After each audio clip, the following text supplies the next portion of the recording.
right. Make sure I have a working microphone. Excellent. Good day, everybody.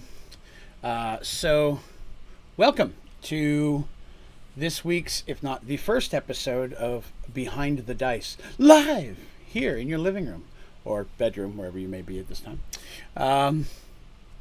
Merged Worlds, the story Dungeons & Dragons, has moved to every other week. On the off weeks, I'm going to be streaming this. And this is kind of an open forum about Dungeons & Dragons role-playing games in general. I'm going to be working on building different things for campaigns, as well as different assets for Merged Worlds that a lot of it may become released on my website over time to people who may want to use some of the Merged Worlds content to run their own Dungeons & Dragons stuff. For example, today I'm going to be working on building, drawing up a more detailed map of one of the primary areas of Merged World than I've ever really got to do. I've got access to this cool new program website that I'm going to be using. I should probably tell you its name. They are not a sponsor, but I should tell you where I'm working on this. It is a website called Incarnate. It's I-N-K, so Incarnate. And it does give free options to access and build some of these maps, and it gives you some free things to work with. You can pay for a subscription to get access to more things, which I have done at this time. Of the different sites I looked at, this is the one that kind of offered what I was looking for the most, so I'm going to give it a shot first and see how well that works. Plus, it was at a really affordable price. Hello, Teresa and Ashley and Nathan and Jim, who I know is out there. So, yeah, today I'm working on the first map, and this is always the first map I work on whenever I'm drawing this out, so it's only fitting that I make this the drawing, or the map that starts everything. This is the map of Paxawal. Hey, Panda, what's up? So this is where Paxawal exists, which is really the first city in the where they settle down, the main characters, and get to start working on stuff. So just kind of give you an idea or feel of what I'm working for. These are the mountains here. Can you see my cursor on there? I believe you can, yes. These are the mountain range that separate Paxawal and Thoramin. I must say, beware, minor spoilers for Merged Worlds may pop out for you if you've not seen it all in the past. I'll do my best to try to keep it spoiler-free. But this is the city of Paxawal down in the bay, the largest of the southern kingdoms. This over here, this building is where they find Michael afterwards when he has a certain gem. That's where they had to go around the mountains via ship to get to the kingdom of Thorman, and then they traveled back this direction. So these are just several of the different small towns and villages around or within the realm that is considered Paxawal. The only one that you guys should really be partially familiar with, this one right here, is the one where Dandy's little adventure with One Eye against the Were-Panthers. That's that one there, which is right up against the mountains where they had the mine. It used to be a lumber town, but then suddenly it was there after the merge. This up here is the Valley of Sacrifice. That's where the battle against Nylat in his flying citadel was, and then it crashed. And then there magically appeared stairs down to one of the first realm gates that were ever found. And so that symbol there is what I'm going to be using for realm gates, which is pretty accurate to the shape I have for them. So I'm pretty pleased with that. And I can zoom in on some of this stuff. They're not the blue and on the edges and such. It's just one solid in the original one, but it is grayish and that shapes overall. So yeah, I added a couple boats down here just for color. This website offers a lot of really cool tools, and I'll kind of show some of that off as I'm using it. But for details, boy, does it give you some options. For example, if you see these trees here, let me begin by showing you the trees. These trees are what I've been placing. You can choose from a lot of different assets in the game, from trees, different mountains, hills. There's a lot of different buildings. Not all of these, of course, are available in the free version, but the upgraded version gives a lot more. So this seems like a lot, but that's only one of these options. Like if I select all, it gives me, which I'm going to use some across. There's different types of formats, different types of maps you can make. Like that is a big chicken. That is a big rotten chicken. Because you can actually not only build world maps like I'm doing, you can build up close, like a specific grid map for characters to walk on, like inside a building and such. And I'm going to use this for that as well. But cool things like, you know, the top of wagons, top of roofs, buildings, all the type tables and such. So if you're building a room or a mine, you have all these details to design that out how you'd like. A little treasure hoard there, things like that. Is that gravestone? Yep, gravestone, so that's pretty cool. Yeah, so right now, your friend Raven is doing some trees. So with trees, I'm placing a tree, and a tree, and a tree, and a tree, and a tree, and a tree. Now, I have recently learned that there are better ways to do that. But that's how I've done it so far. But now I've got a little bit better ways of working on that. So, Arduel, which is the first city that the generation of heroes really adventures at, is over this way to the east. It's on the other side of what would be this forest. Up here in the corner, well, you can't see because my picture's there, my webcam, but we'll move that when we get to it. Over up in that area is where we're going to find a bit of a forest swampland mix, which is what leads to New Gullyville, which is the Dead Magic Zone. That's ways north east up here. And then over here, just barely off camera, is where the pyramid is that they went into, where they were betrayed by Ulaminia and such. So some of that stuff will get added. The next map I will do will probably be directly east of this, which is Arduel, Santriel, the Elven Kingdoms, things of that nature. And then the one above this would show where Serenity is, to give you a bit of a layout of what we're looking at.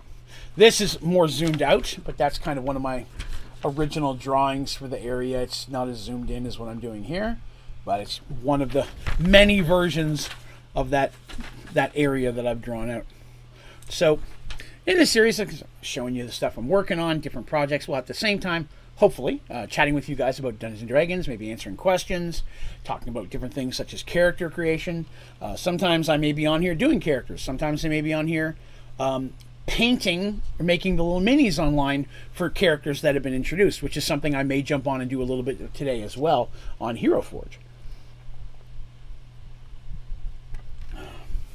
Let's see. Panda says, I'm having a hard time understanding exactly the locations of different adventures are, so I'm really excited for the maps. Excellent. Yeah, that's kind of what I'm hoping as we're moving on. And these maps, once they're done, are going to be available on my website at no cost. I want people to be able to see where the Merged World stuff is for that exact reason. As you're following the story, sometimes it's a lot easier to know what's going on via maps. You have that. So a lot of what I'm going to be doing today is just adding texture. So it's going to be adding forests. There's not a whole lot of towns or ruins that are on this one, but I do want to make it look, it's mostly plains and farmland. There's not a lot of large forests. There's the kind of the one down here. There's going to be a couple little spots. Just because this area doesn't have a tree doesn't mean there's not woods there. There's just not a sizable forest that would require that. You may find it small trees you walk through for 20 minutes and then you're out of the trees again. But most of it's kind of like, I like to compare it to, if you ever saw, let's see, Dances with Wolves. They're kind of in the wagon going across to get to the fort relatively early in the game. It's mostly just hilly plains with little spots of trees in the distance. It's kind of that type of very temperate, just minor hills, but very good farmland, which is one reason why Paxawal claims all this land. This is how much that northern town here, this is the northest kind of that it goes. Originally, that was barely Paxawal. At the point in the story we're in now, Paxawal covers everything up to and including the Valley of Sacrifice.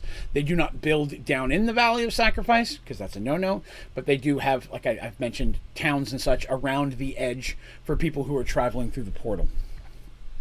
Paxawal, land-wise, is the largest of the southern kingdoms.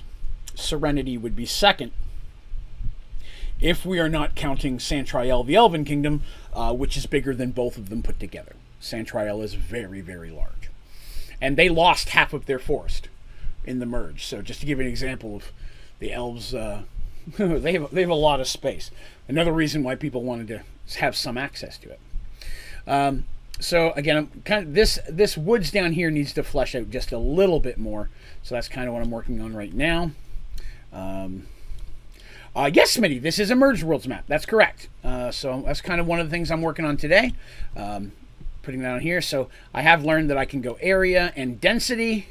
I can figure out how dense I want it, and I can paint with larger amounts of trees. So it's not as bad as I thought it was when I was doing them all one at a time.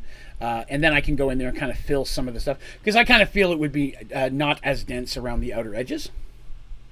So I think that might be work kind of cool in this direction. So I want it to come up just a little bit further there. And then I'm going to go back to some singles just to fill in a little bit of this. One thing I like about this one is that, as you can see up here, there are 10 different trees. And with this setting, as I'm using them, it randomly jumps around. So I'm not putting down the same tree twice, which is cool because it adds the green versus the brown in slightly different shapes. So it just doesn't look like the same tree added over and over and over again. So that was a really cool facet of this book. I tried a couple different free websites, and that was one of the things that came with the free stuff. And I'm like, well, I like that a lot. So that's one of the things I enjoyed. Good day, Colonel. What's up, sir? All right. So I'm going to bring this woods a little bit more towards the town. Technically, the Kender village that the drow kill pretty early is in this woods. What's up, Smitty? In case I didn't say hi, Smitty and Big Mac, I wanted to make sure I said that too. Yes, made a chunk of trees. I figured out how to do the chunks of trees. So I'm going to bring this down a little bit more along the edge. I'm going to do this manually because I wanted to have it here. I'm going to assume it was mostly cleared out for the town that's there.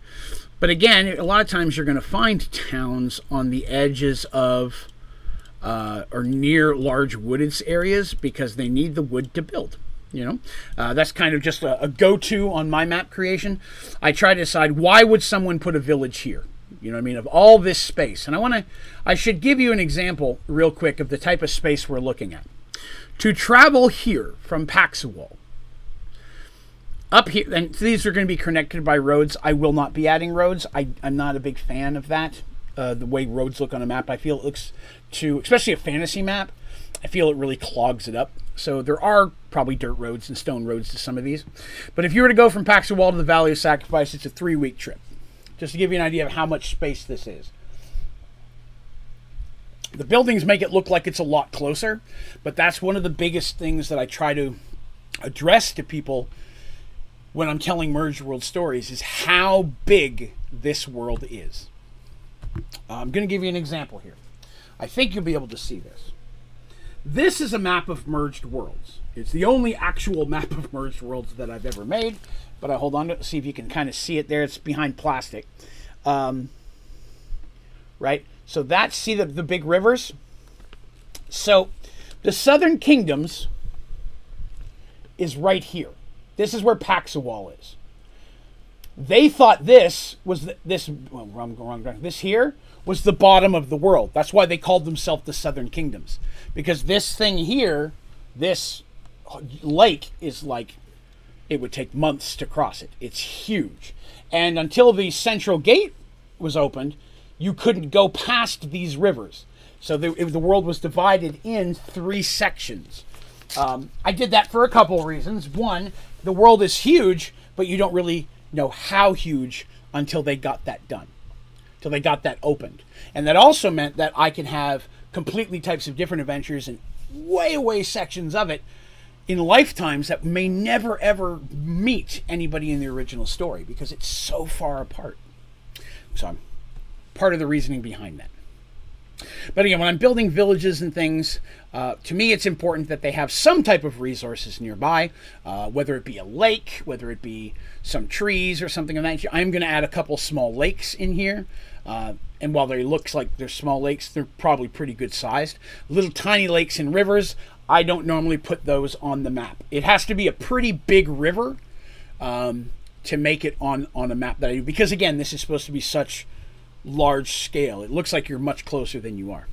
Now, I haven't really messed with water at all yet, so that's going to be kind of a fun thing to do. Let's jump in here and see what we've got. So there's different water textures. I'm just going to do something real quick. Okay, so that's a watercolor. I can click back to remove it. So that's not bad. Color-wise, that seems fine. But I think I kind of want a different texture. Let's see what we got here. So, yeah, that's a little bit more like what I'm looking for shape. But I'm going to need it smaller than that. Yeah, that's a little bit more like what I'm looking for size-wise. Now, what does this do? That doesn't do anything. Okay, I don't know what that is. Well, background. Okay, that's for something different. Rectangle. No, no, no, no, no. Roughness is an 8. All right, what's a 32? Okay, that's not really rough. It was on an 8. Okay, that's rougher. I get that. Advanced settings. Ooh, let's see what some of those are. Again, some of this, I've just only had this program for a few days, so I'm getting in here and doing it. But again, if you have any questions about Merge Worlds, Dungeons & Dragons, or anything in general, especially D&D, feel free to throw them at me. That's part of what this is. I'm going to be talking about some of the history of Merge Worlds, some of the locations and such, some of the stuff that's not even on this map yet. But I'm going to be talking about D&D in general, so if you have questions about D&D, something you'd like to talk about with D&D, man, let me know. I've got little stories and things I can throw out about some of the locations that maybe never ended up even in the story. So I've got a few things there I'm going to look at. See what 3 looks like. That's pretty rough. Okay, we're going to do that. Let's go here. So I wanted to have a small lake by this one. I don't want the lake too close to the mountains. It just seems odd to me. So let's jump back in here, and we're going to go ahead and see what we can do. This will be a small fishing village. See what we can do for a lake here. The lake shouldn't be natural round, but I do want it to be. Let's see, let's bring that down a little bit smaller. There we go. Yeah, that looks all right. Well, it looks maybe look slightly oddly shaped. I want it. This is, of course, going to be zoomed out here before you actually see anything. Hue saturation. Okay, I don't want that. That's good. Okay, so I wanted a bit late. I was hoping. I'm trying to figure out how to get the shoreline. There's a. This shoreline was something I did. You just basically drew it and it made it there. So I was trying to hopefully do that with this water as well, which I can remove this if I find a better way to do it. Let's see what this is. Filter tool. No, I don't want any filters. No. No notes. Okay. Path options. There we go. I'm not worried about that. Opacity. What's that? It's back to trees. Okay. Merge lines on this map. There are not. A large part of Paxawal. Well, I guess technically there's one. Oddly enough, let me grab that here. So there is one very huge, obvious merge line, and that's right down here. Paxawal did not used to be on the edge of ocean. Paxawal was actually in the middle of land. It was relatively landlocked, and it had a little bit of mountains on the side, but nothing this big. Most of these mountains and all of the water to the south is brand new. Paxawal lost part of its city, and I think I talked about that in the very early when we mentioned just the part of the edge of what was their wall that went all the way around was cut off. They lost a little bit of their city, which they then rebuilt it and started building the ocean, the boats and such, because they had a lot of resources already, especially to the north with lumber and such. So when they started building boats quickly, because all of a sudden here's an ocean next door, you have to worry about who's going to be attacking us that way, something they've never had to defend against. So they had to actually build a navy. But this entire tree line and such that goes to Arduel wasn't there. And then they had a little bit of mountains, just the outer edge of them. Most of this is gone, and this village was not theirs. So it kind of cuts like this, and it would be just like an odd line that goes up through here, this would have been original Paxa wall. This village was not there, the Valley of Sacrifice was not theirs, and everything in the water was not theirs. So that would be, now there's our, the water being the big one. You know, you wake up the next day and suddenly there's an ocean there. You have to remember, I've explained way back that the world itself in Merged Worlds is flat. It's built like a chalice. So it's flat, and then it comes down, then it thins out a little bit at the bottom. Water falls off the side of the world, comes down, and then filters back up through the center of that chalice. And as it comes up, it breaks through. A lot of that rock is very porous, sponge-like if you would, but obviously harder. And so the water flows up and comes out into the world in many locations, but primarily the Central Sea, which is the sea that's right beneath Paxa wall.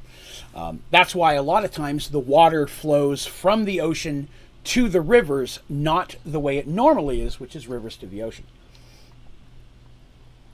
It's because the water flows from the center of that ocean. When you get there, it literally is coming up out of this giant hole. There's a current, but the current is actually pushing you away, not pulling you in. That's a good question. Thank you. So I'm okay with that lake for now until I can find a better way to do lakes. I'm just not sure. Roughness. Size, rotation, X offset. What is that? I don't like that. That was silly. That was silly. It makes no sense to anyone. So I'll get rid of that. I'm fine with the color on it. They have like a lot of different, like when I was doing the free version, you got about half of this top section. All this other stuff didn't exist. Ice, black, wasteland. I'm looking forward to using a lot of this different stuff. I guess is grass, ocean, world textures, land 8. That's swamp to me. To me, that would be a swampy looking area. The closest swamp we'll be dealing with is the one on the outside of New Gullyville, which is just right above where this map is. Yes.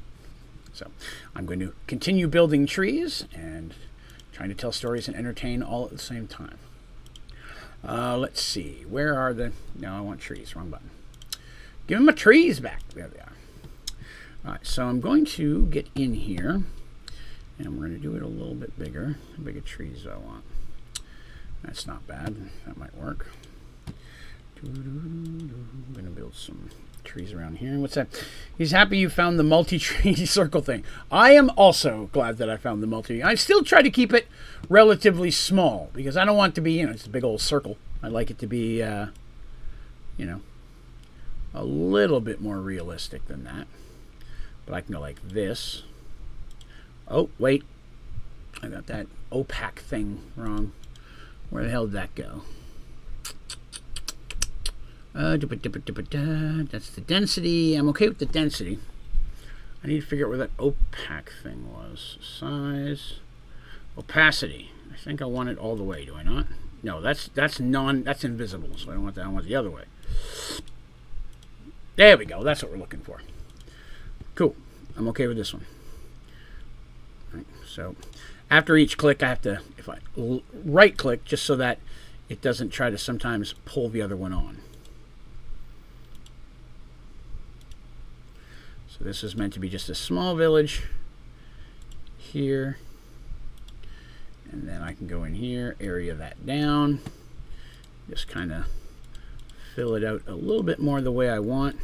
So I don't like it to be completely round. I'd like it to be a little bit more uneven from that. Like every so often it says, you've made a lot of changes. Would you like to save? Because it just knows I put down 100 individual trees. I like to kind of hook that down a little bit. And up here, that's too rounded. We're going to take it the other direction. And we're going to bring it up like this.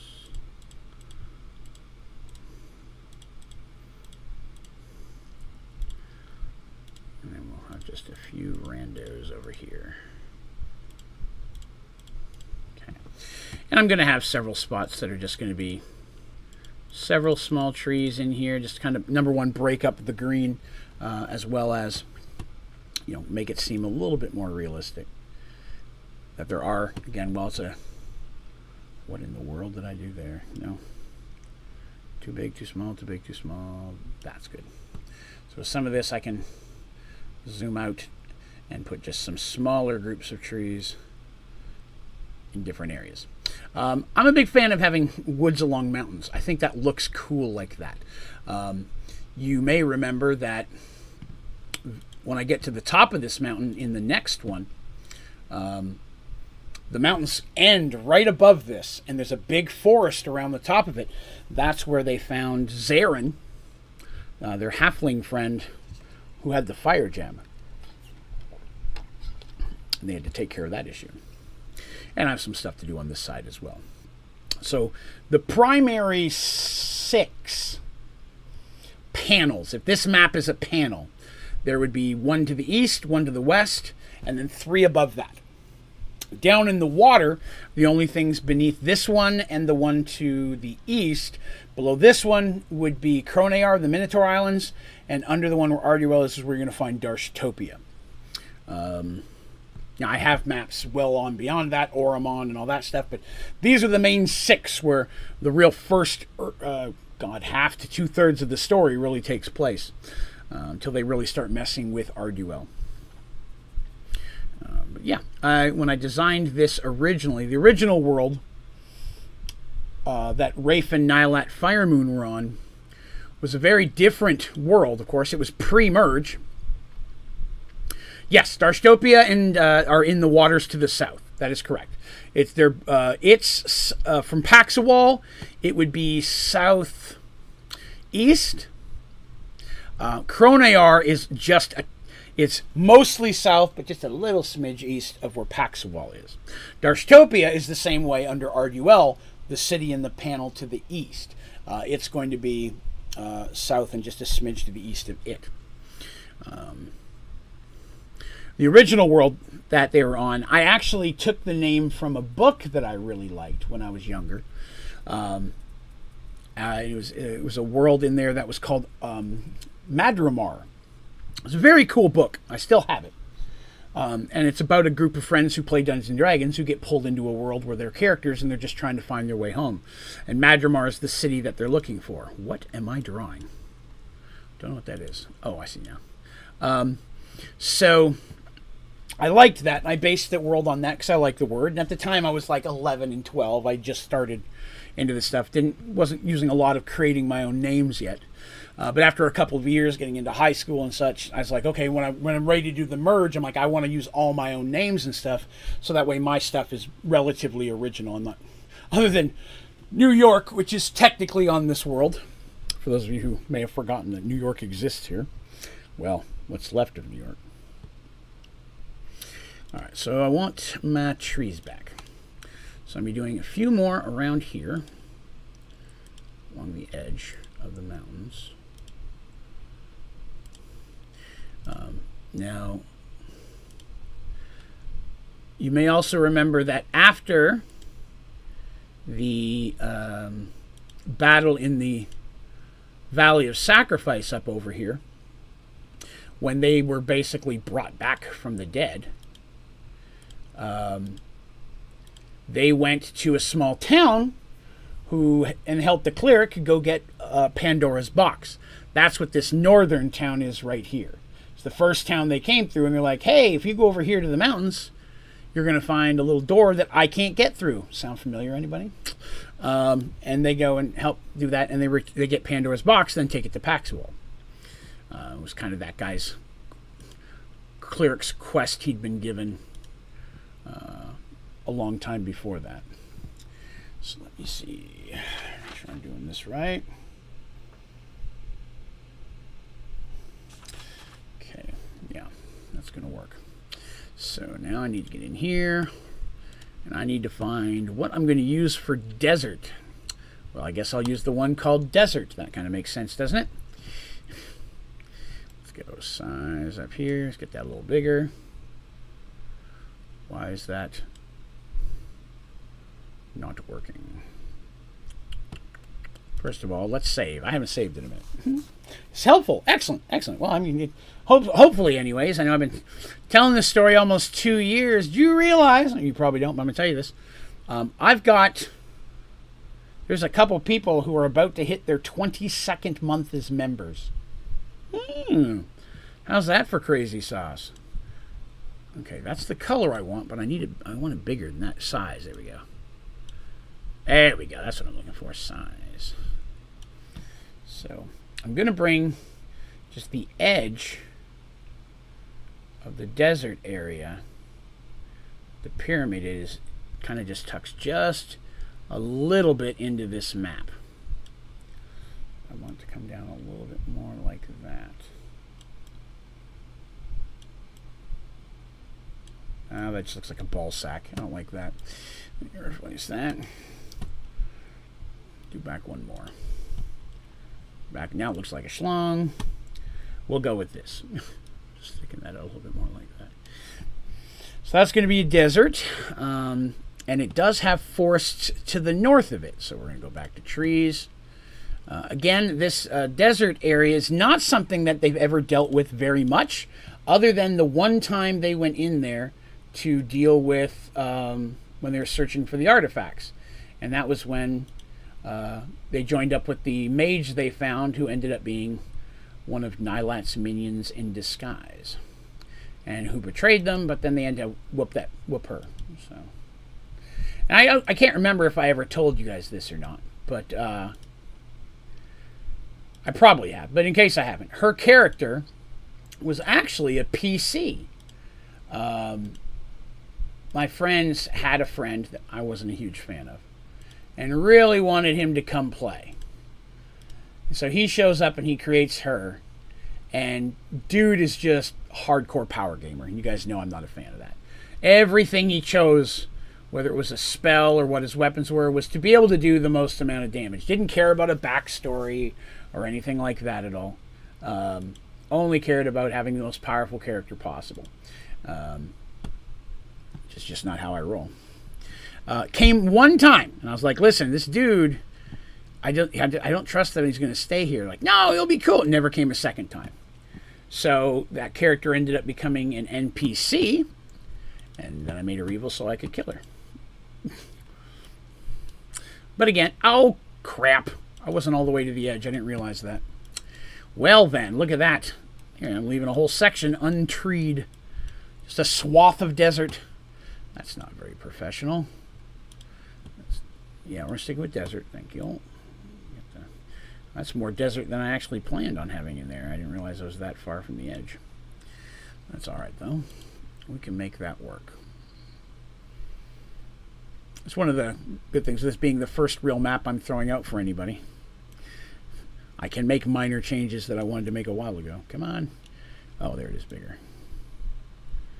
A little bit bigger. No, I don't want one big-ass tree. That's not what I'm looking for. Area. There we are. It will not. Sometimes it just does not want to move when I'm zoomed in here. That's all right. No. Oh, God. That's a mistake. That would be the size of the trees there. Right? Yes, that's correct. A little bit bigger. There. Okay. Let's see. Do you prefer your characters to have detailed backstory and goals? No. I mean, they don't have to at all. Again, usually, newer players don't give as much of a backstory to theirs because it's their first time playing. I'm fine with whatever. As I just want you to have an adequate story. And I've talked about that. People who try to give their people, you know, I'm the long-lost son of a king. You make a normal person. Everybody wants to be, my father was killed by a dragon, and now I hunt them. No, you can have a backstory, but not everybody's, was born a hero or thrust into something because of bad juju. There's nothing wrong with having something like that, but you got to work with your DM to make sure it's going to work with what they're doing for the story as well. I like you to have a good detailed knowledge of the type of person you are. Are you a courageous person to a fault, more likely to jump into danger without thinking? Or are you someone who's overly cautious, where maybe your party might suffer because you move too slowly sometimes to make a decision?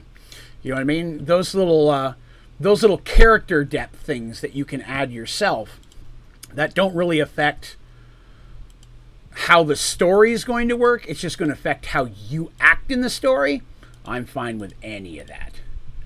You know, if you've got a reason for that, yeah, this character doesn't ever like to go in water if they can help it because they almost drowned when they were a kid. That's fine with me.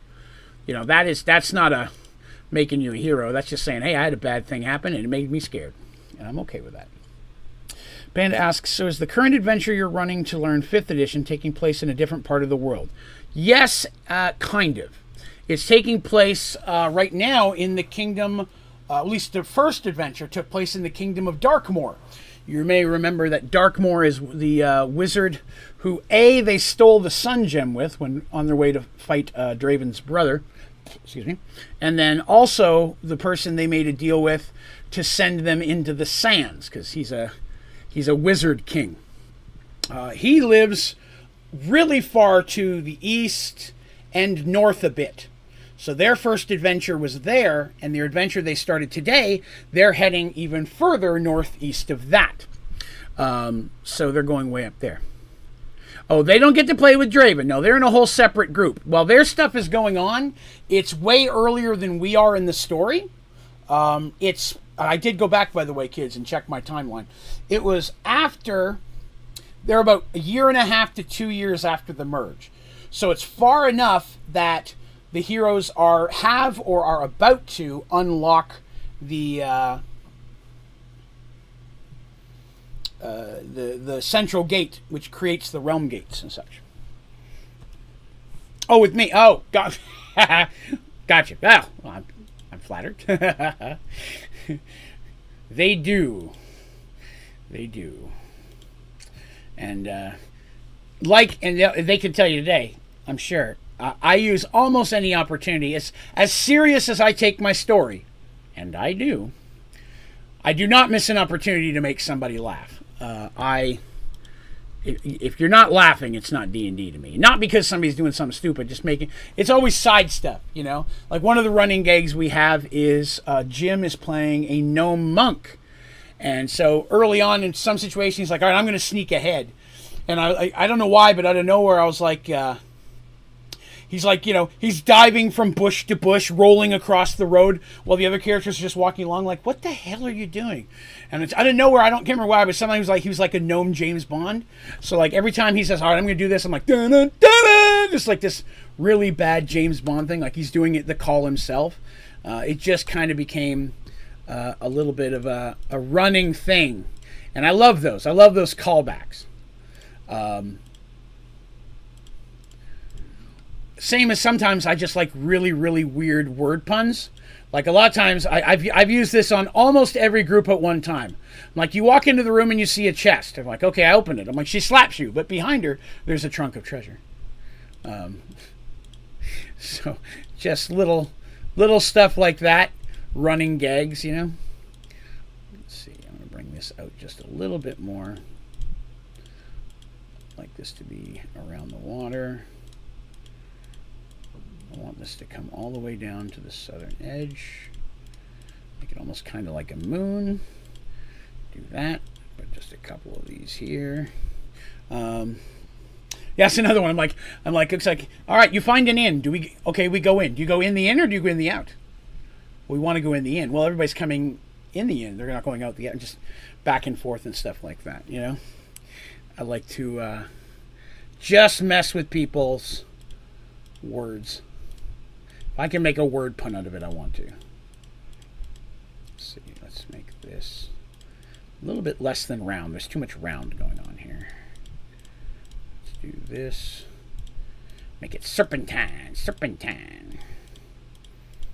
There we go, a little bit something like that. Maybe even a few off the side. There we go. We're going to start joining. Oh, excellent. I appreciate that, Elemental. Just trying to spread the stories and love, right? Make it all realistic. Oh, I don't know why I did that. Make it all entertaining, I should have said. All right, so let's see. I like that. I like that. I want to put a little bit more. Feel free to throw suggestions out as well. If you're like, hey, that area needs more love. You know, I'm not against adding more love. Of course, when I pull it out, you can see a little bit more here. There is absolutely nothing except plains around the Valley of Sacrifice. It's a good distance you have to go in any direction before they went several days before they even found a tree. It's very open plains in that area. I'll be back to the server for 7 days stream to see what happens. No, we shoot each other by accident too often. They kill us enough. The last thing we need to do is add killing each other. Well, the thing with rivers is there aren't a lot of rivers in Merged Worlds. There are small rivers, but there are not a lot of, because, again, on a regular world like we live in, water normally flows from one of two sources. A high altitude with snow where it's melting, or high altitude where there's some type of water flow that flows downward, and then it flows to the largest body of water. Or it flows from one large body of water to another large body of water, very often in a north to south type of direction, or south to north, depending on where you are based on the equator. So if in Merged Worlds, because the water, all lakes and rivers, their water is fed from underground. It literally comes up through the bottom and forces upwards. Granted, rain and stuff and things like that can still happen. Bad storms can hit through and affect rivers and things and cause them to swell temporarily. But primarily, for a river to exist, it's got to be a pretty huge swath of water. And I'm not a big fan of the way rivers usually look on maps. Sometimes if I have several lakes close to each other, there'll be rivers that connect them. But I don't do a lot of rivers because most of them are very, very small, thin streams. But at the same time, I kind of feel like you might be right. There's not enough blue here. There's a lot of green, and I agree with that. First of all, let me do a little bit more trees, and then let me get my rest of my forest down, and then we'll see where we can fit maybe a river in here.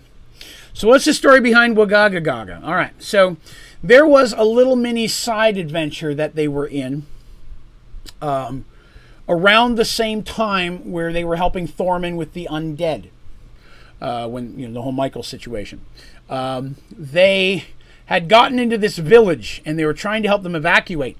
And there was a cleric of knowledge there who had a library, and what was a small library had a lot of really old only issues of books that if it was lost, they'd never be saved. And so they're trying to get as many on wagons to get out of there before they could.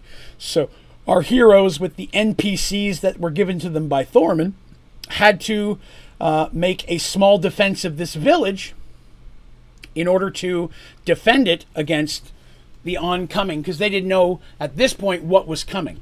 And this was a situation where they ended up actually fighting some Oromon soldiers, as well as dealing with undead. Kind of left it out of the story because it was just a very small thing. It didn't last but 20 minutes to play through. But during that thing, Dandy was like, I'm going to go up on the roof way over there and watch for anyone, and if I see them, I'll send you a signal. And I'm going to try not to blow out your eardrums here. But she goes, I don't know, I'll do like a bird. We're like, well, what kind of bird? We're like, how do we know it's not a bird? And she goes, well, I'll do a bird that's like, obviously not a bird. I'm like, if you do a bird that's obviously not a bird, then everybody that you're trying to get a clue is going to know it's not a real bird either. And it just became a thing where she's trying to figure out how to make a bird sound that doesn't sound like a bird sound, but that somebody who doesn't know the sound would still think it's a bird sound. And just her and I were going back and forth, laughing, of course, because I'm just keep making it difficult and poking holes in her plot. And finally, I'm like, what are you going to use? A goat sucker bird?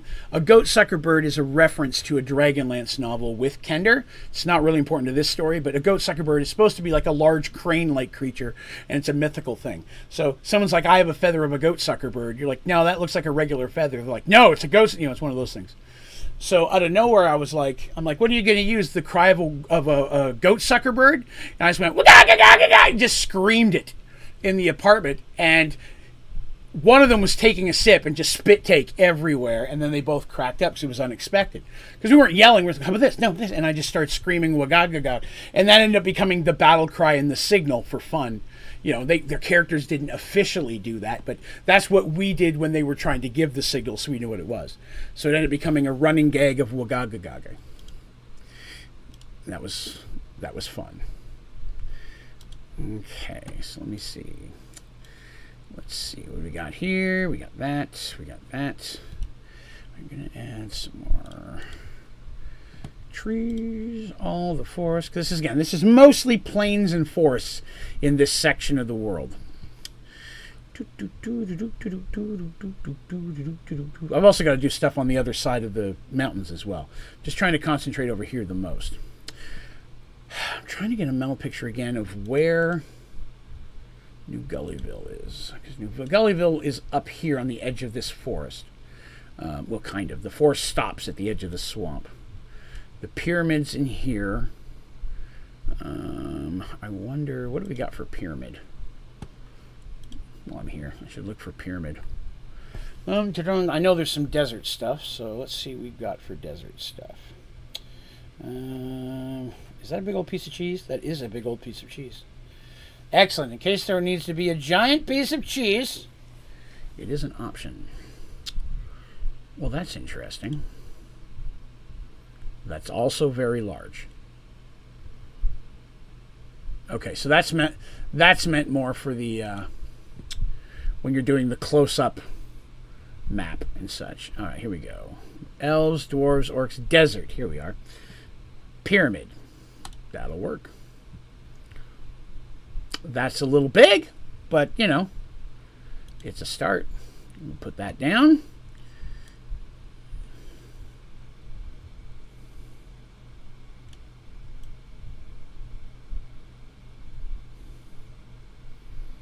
It's supposed to be on the edge. It's supposed to be incredibly hot, and it's supposed to be near the southern tip of this. I think I'm okay with that. But I would like to have some type of more, maybe rock terrain in there. Like it looks like just flat and brown. I'd like to have something that looks a little bit rockier. Hey, rocky! Not that kind of rockier. What's that? Hills. Green hills. Dunes. Let's take a look at what a dune looks like. How big is your dune? Yeah, give me a dune. Where is the dune? Okay, it's not giving it to me.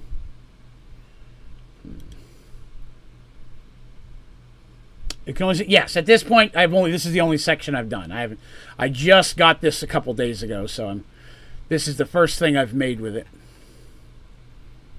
I like some of the dwarven stuff. I'm looking forward to doing something when I finally get to Corman.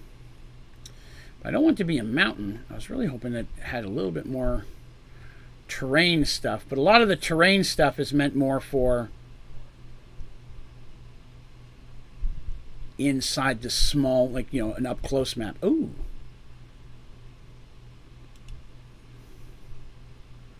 Why is it not giving me that? Oh, there we are. I see why. I see why. Okay. I see why. Okay. That works. Get up in here. Now I can do that. That's going to work pretty decently. Okay, make sure that's covered. Get back in there.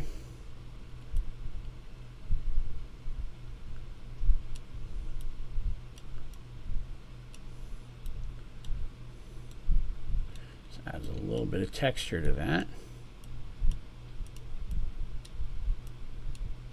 I'm not sure, but that might be a little bit much. Let's pull that out of there. Oh, there's a bunch of different ones too. Shit balls. Let's do that one. All right, let me take this back. I did not realize quite what I was seeing there. It's not a program. It's actually a website. It is called. Crap. What was the name of it again? Let me see here. Ink something.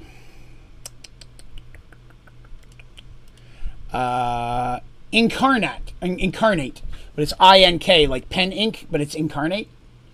And it's a website that offers all this stuff. I'm going to refix this. Well, let me get rid of that. All right, we're going to do this then. You delete. I thought you had to drag these. It's not. You can just place them as is. So I'm going to do that. Delete. I want it to look good, you know. Some of this stuff you don't know until you do it. Let me see here. No, I don't want the pyramid. I want that. There we go. Delete. All right. So let's get back in here. Get back and do this. I do want something more like that, I think. Wow, that's small. Okay, that's way too small. You can't even see that. Okay, that's not bad. Let's grab that one. I don't want as many, but I'd like to use some of the different shaped ones. Already used that one.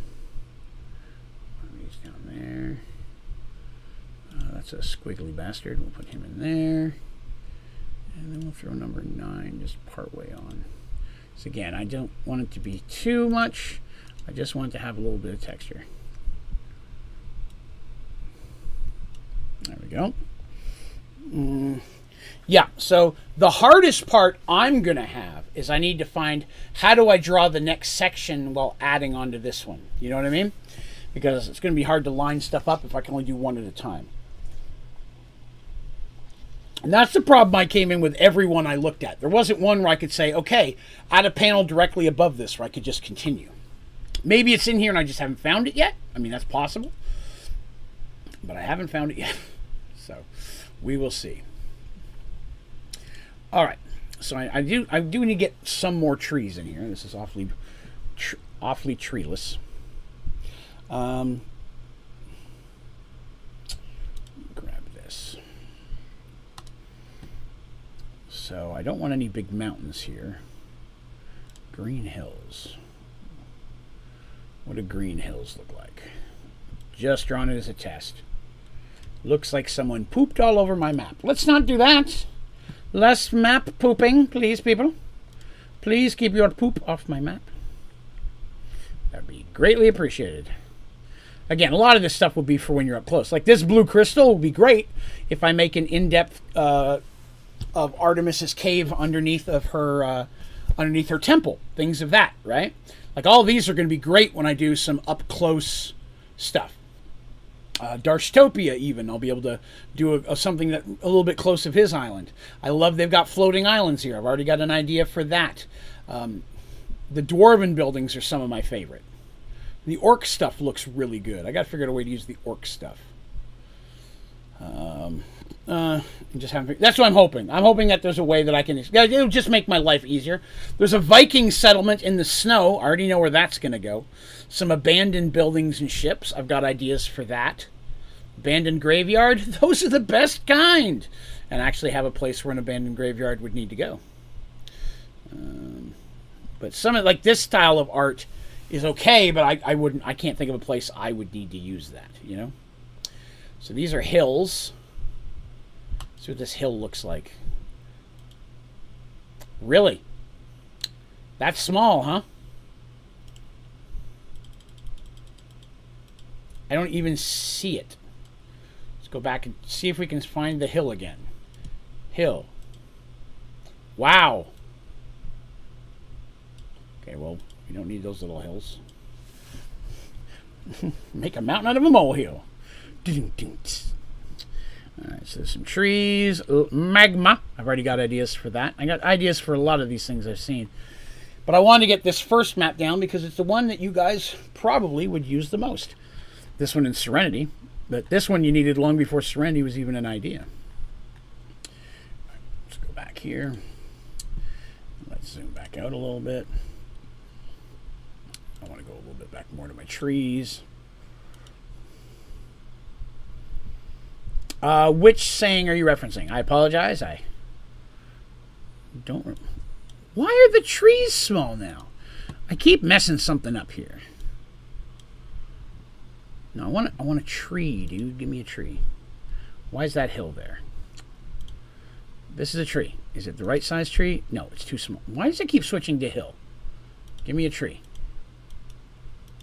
Okay, that's tree, but way too small.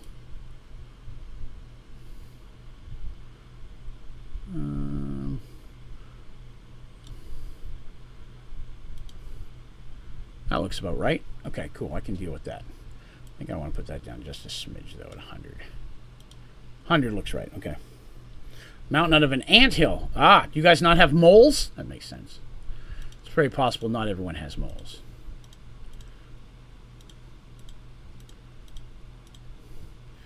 All right, so there's that. Do a couple floating trees here. Now, up at the top here, I need to do more. Much more.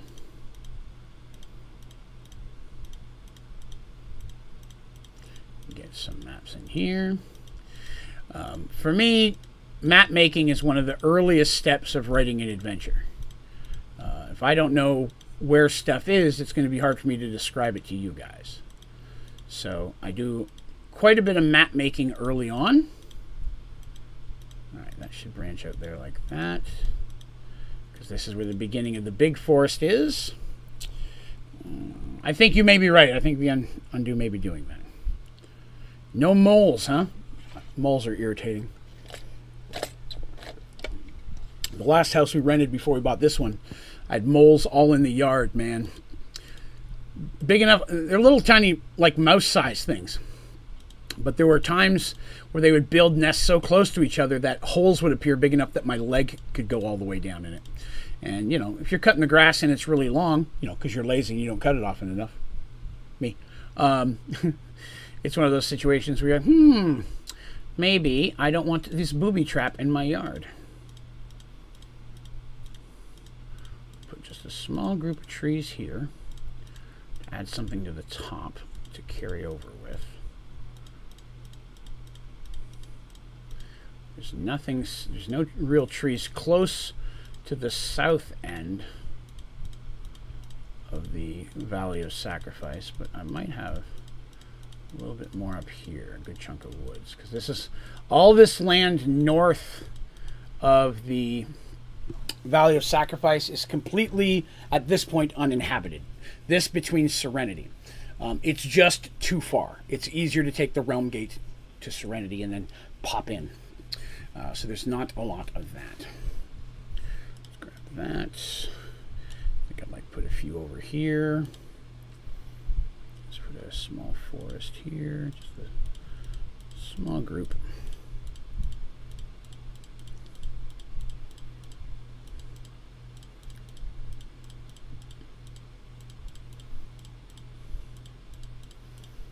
Try not to make them round if I can help it.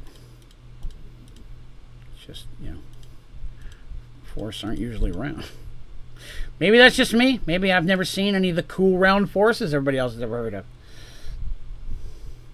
Now, there are some trees down here because they did camp right outside.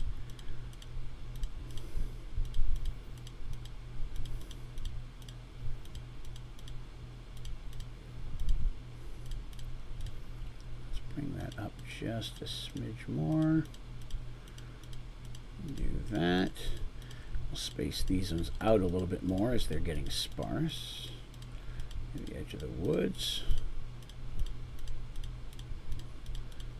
Just a little more in there. Yes, yes, I know. I made a lot of changes. Let me save it. You'll be happier. Let's see. Happy little trees. Bob Ross and map making. I'll get there. I wish I was that good, right? Wish I was that good. Yeah, so a lot of times I start with a map. I mean, I start with an idea of what I want to do with the story. But then I figure out where the locations are on the map before I start writing things like combat and things.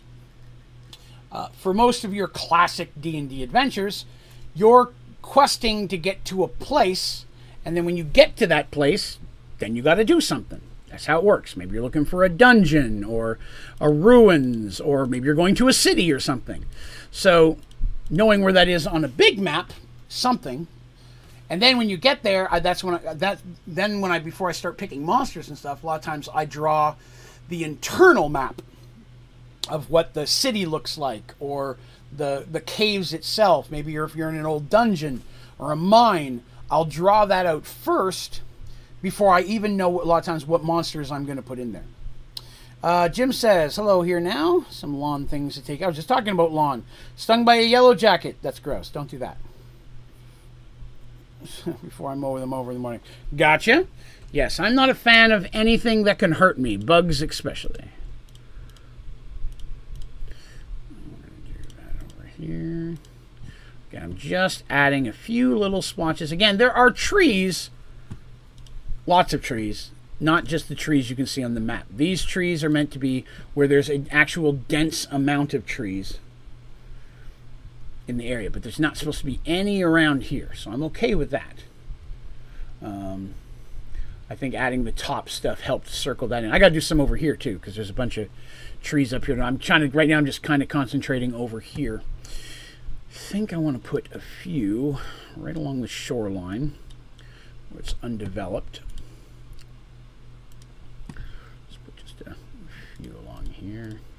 And just like there's probably little tiny fishing villages or even farmsteads that are living along the water, right? You'd think that fishing and things like that, people are going to move there, especially if their old house is not there anymore because of, say, a merge or something like that, right?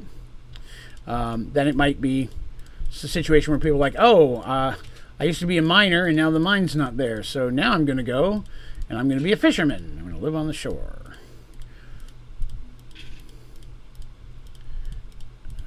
All right, put a couple there.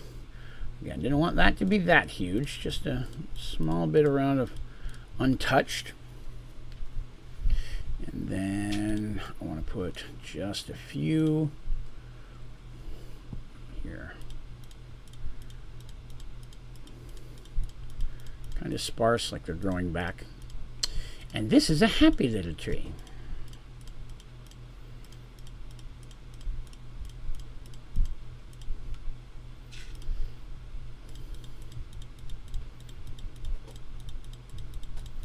Point is to have it look okay when you zoom back out again.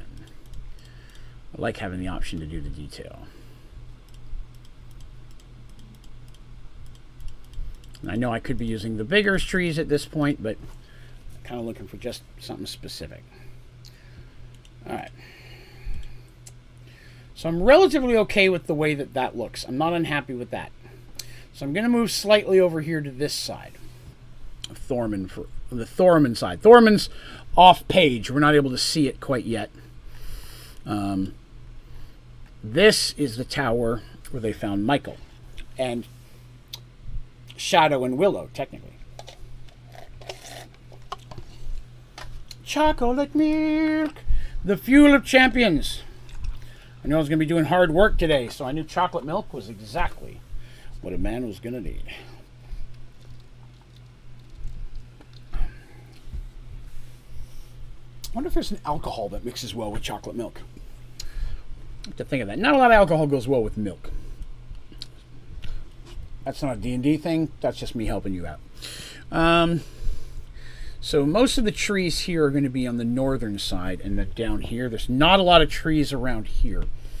But there's a decent chunk of trees up here.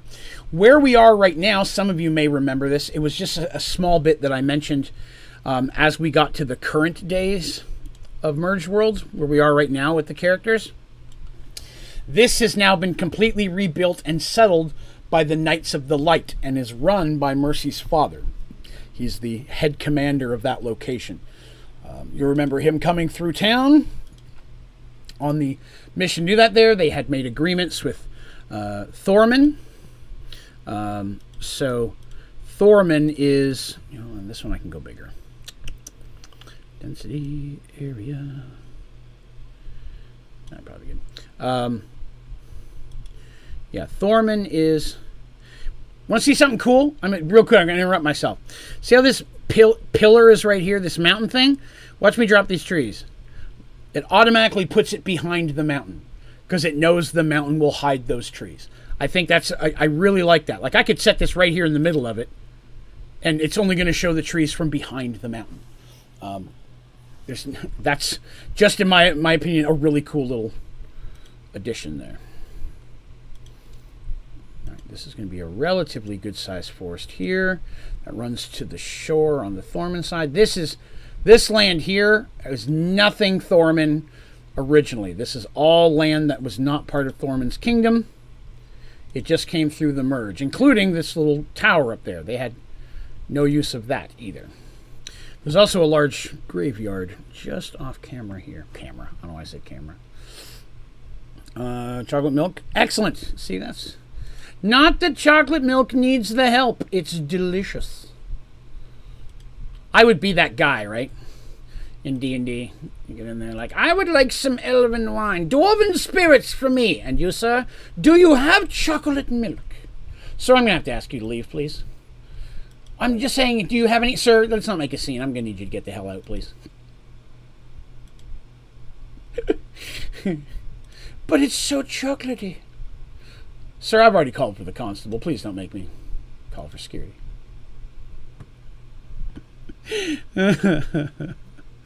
You just don't understand the joys of chalky milk. Let's just finish those off a little bit here. A couple rando trees sticking out. That needs to come off a bit more on an angle. All right. I'm all right with that. Chocolate liqueur tastes like alcoholic chocolate milk to me. I have had one of the alcoholic chocolate milkshakes. Those were pretty good. Mighty, mighty tasty. All right, let's bring that, just tail it up that edge a little bit. Now, where is that village? So there was a village close to here that they tried to save the... I don't know if they ever got to that. There's two villages. Nah, that one's going to be too close. There's not going to be a village there. But let's see. Was there a graveyard? I don't think there was a graveyard designed for this far out. But we'll see. Some good ruins, though. Good ruins. Dragon bones. I like that. I like that they've included stuff like that. Was there a graveyard in here that I might be able to shrink up? Fantasy Regional. Ooh. Spooky tree. I'll find a place for spooky trees. Don't you worry, kids. Not on this map, but they're definitely going to happen. I want to do a map of Paxawal, and that's going to be freaking huge. Or detailed, I guess. All these cities and buildings and stuff all packed together. What's that? Swirl? Spells. Oh, that's a spell, huh? That's kind of cool. That's kind of cool, because it kind of... if you put that on the Titan hand, Titan male face, if you put that on the ground, it could be like a giant statue that fell over. I like that. That's pretty cool. Frozen skeletons. Okay. That's correct. They had their choice. They went... Well, no. They determined to check out the keep. That's correct. Or no, there was a town and there was a graveyard. And they could go to either one. The keep was closer to the town. They're going to go through the town to the grave. That's right. They didn't know which... Yeah, that's great. Because another group went to the graveyard and most of them died. Sad days. In either case, which way they went, they would have been led to the tower. They just would have, or to that tower. They just would have had other stuff to deal with before they got there. Again, I know where I need to get them, but I want them to have the freedom to have the fun along the way. They wouldn't have had to do... Interestingly enough, she would not have met Ulrich had she chosen to go the other way. She would not have met the man who eventually became her husband. I knew there was a graveyard, and somewhere I've missed it. Find it again. But yes, Ulrich was in the town. I want to say I had someone else she would have met in the other one, and they were meant to be a minion, but Ulrich was originally not intended to be a love interest. That was not how he was designed. It just worked out that way.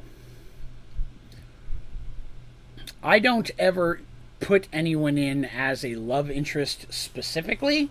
The closest to that was Lyra, Darsh's wife. She was put in there with the opportunity for that specifically. Because he was at the... here we go. Composite buildings... Simple house... Okay, that's not it. Where the frick are the graveyards? I know there is one. I saw it. If I don't find it in this pass-through, but if I get to the bottom and I haven't found it, we're not going to use graveyard. I will have to find it later. I would think it's down here in the better design stuff. Let's see. Not there. Not there. Support colors. Fortress town. I like there's a lot of different castle type things, so I can make a lot of the main cities look different from each other. You know what I mean? What's up, Muttley? Good day, good day. Abandoned graveyard. There it is. Wow! That's a big old graveyard, isn't it? That's a little bigger than I think we need.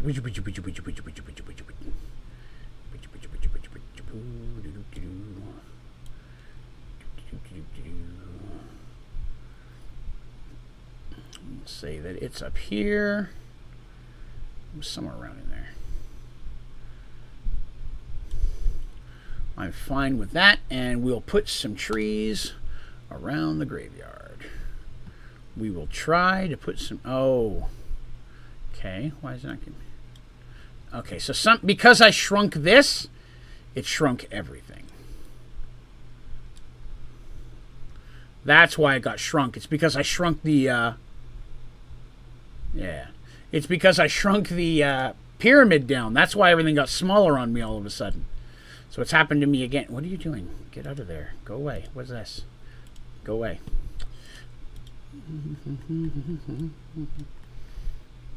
Because this is not meant to be this small. You know what I mean? It's meant to be more of a larger thing. Give me the tree. It did it again. It shrunk my tree. I am zoomed in a little bit more than I probably should be here. Here we go. That's too big of a tree. 96. Yeah, 96 is fine. Put a few trees around the graveyard. Just not all the way around it, but you'd think that when they originally put the graveyard, they'd pick a place that's relatively pretty, right? I mean... They're honoring their dead. It wasn't meant to become an abandoned graveyard. We'll have just a few more trees on this end than we do on the north. The north will come up like this. All right. Oh, right. There's this entire section up here. I forgot that there's this entire section up here. Well... Intriguing. More trees. And again, some of this might not be exciting. If it's not, man, you just let me know. And I'll do my best to make it, you know, more interesting, I guess.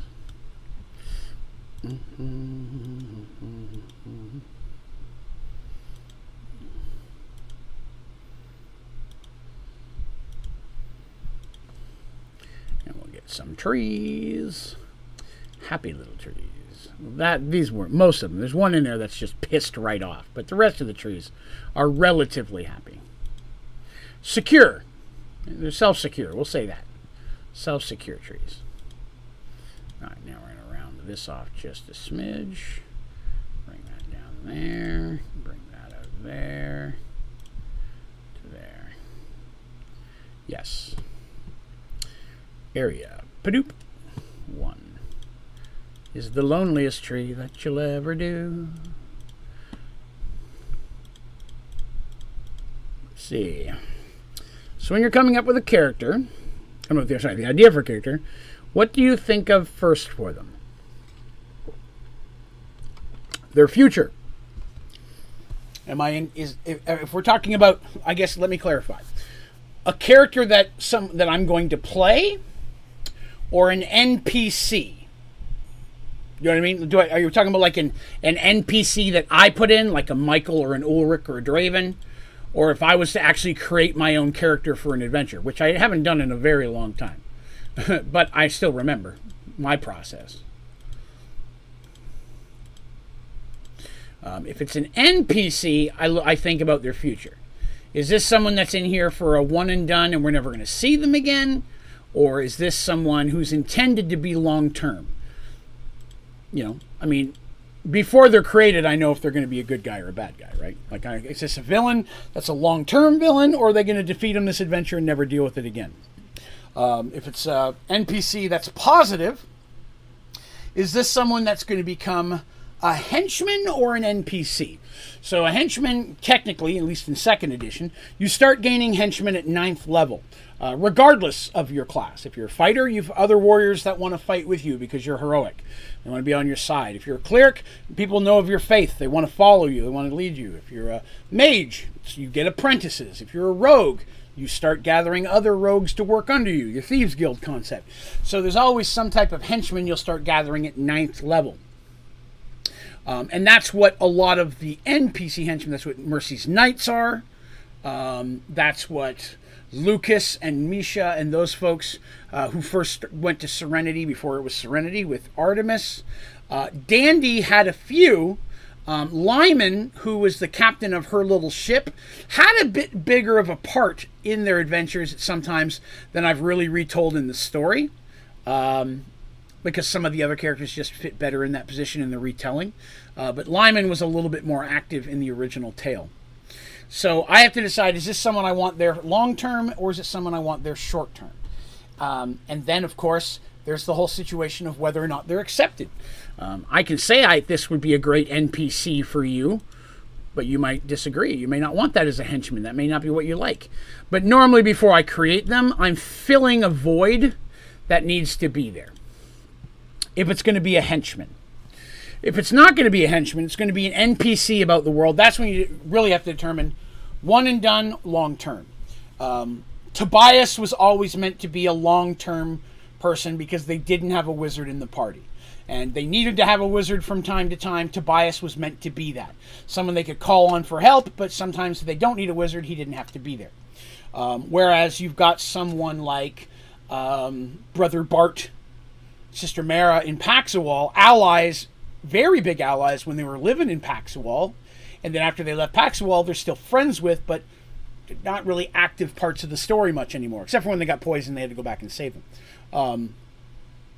So, you know, those characters, I'm like, okay, this is an NPC that's a world NPC. I'm going to put them in the world at this spot, and this is where they live. And the characters coming through there can interact with them, you know, stuff like that. One Eye is another great one. We haven't heard from One Eye in a long time, but is he back being the head of the Thieves Guild in Paxawal? Well, I guess we'd find out eventually, maybe. And then you have what I like to call the mysterious strangers. People that pop up for just a couple minutes that you just know I've got more invested in. And you have no idea if or when they're ever going to rear their heads again in the adventure. I love those guys. Once I thought of a character and I kind of get an idea for stats and race and things like that, then after that it comes for overall visual appearance. I got to be able to imagine what this person looks like if I'm going to describe it to you. All of this stats happens before I ever roll stats. To me, rolling stats and how powerful you are, blah blah blah, is all secondary. I want to know the character, what they look like, a little bit of their history. I mean, I usually know what their class is going to be, and as an NPC, I don't have to worry about rolling dice and them not having stats. I can fudge the stats to make them have what I want. I mean, you look at someone like Draven, his stats are through the roof just because of his racials. So there's that. But when it comes to regular NPCs, I try to make them interesting, all of them. I try to make them all interesting, but I see which ones stick.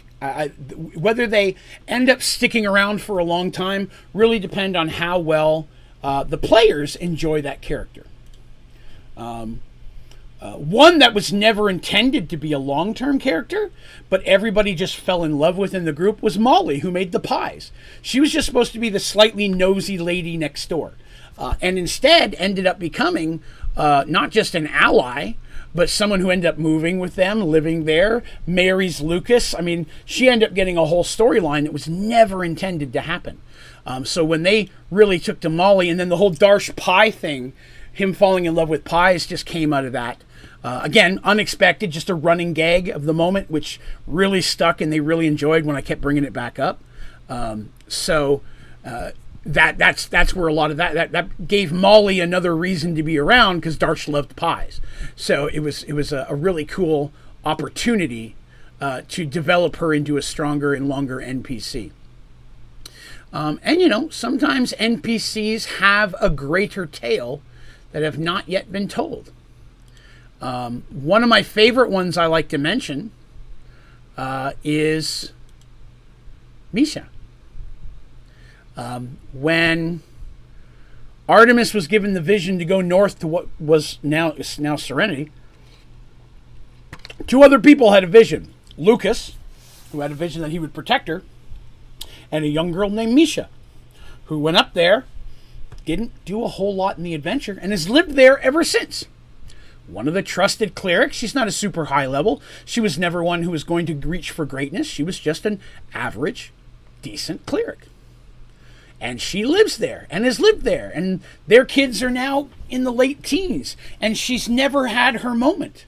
But a god's not going to pick her and send her up there. And for nothing, right? So maybe he's planting a seed that's going to have a bigger payoff down the road as well.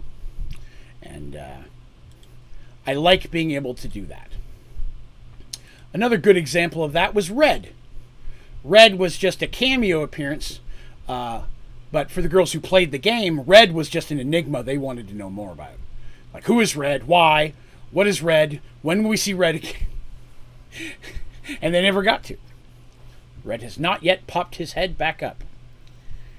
Okay, so this isn't showing the whole... There it is. So it's not showing the whole map if I don't scooch it over here. Okay. I'm pretty happy with the way the forest looked. That's really kind of what I was looking for. The forest on the left, which is north of Michael's Tower, that forest was supposed to be a forest that the mountains merged into the middle of them. That's why they kind of look like they would flow together. The mountains merged right into that forest. So I'm pretty pleased with that. Now there's some also fancy stuff that I'm going to add to this. Let me give you an example. Fancy stuff. Let me get in here. No, get into the catalog. Come here, give it to me. Let's see. Where am I at? I should be near the bottom. I'm gonna go. There we go. So I can add some nameplates, which is one thing I want to do here. Not going to name it for every village, but for the main ones, I'm going to do so. So let's go ahead and grab ourselves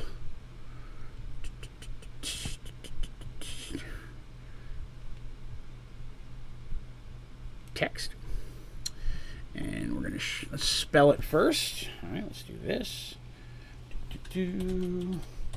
This will also give some of you the opportunity to know how these things are spelled.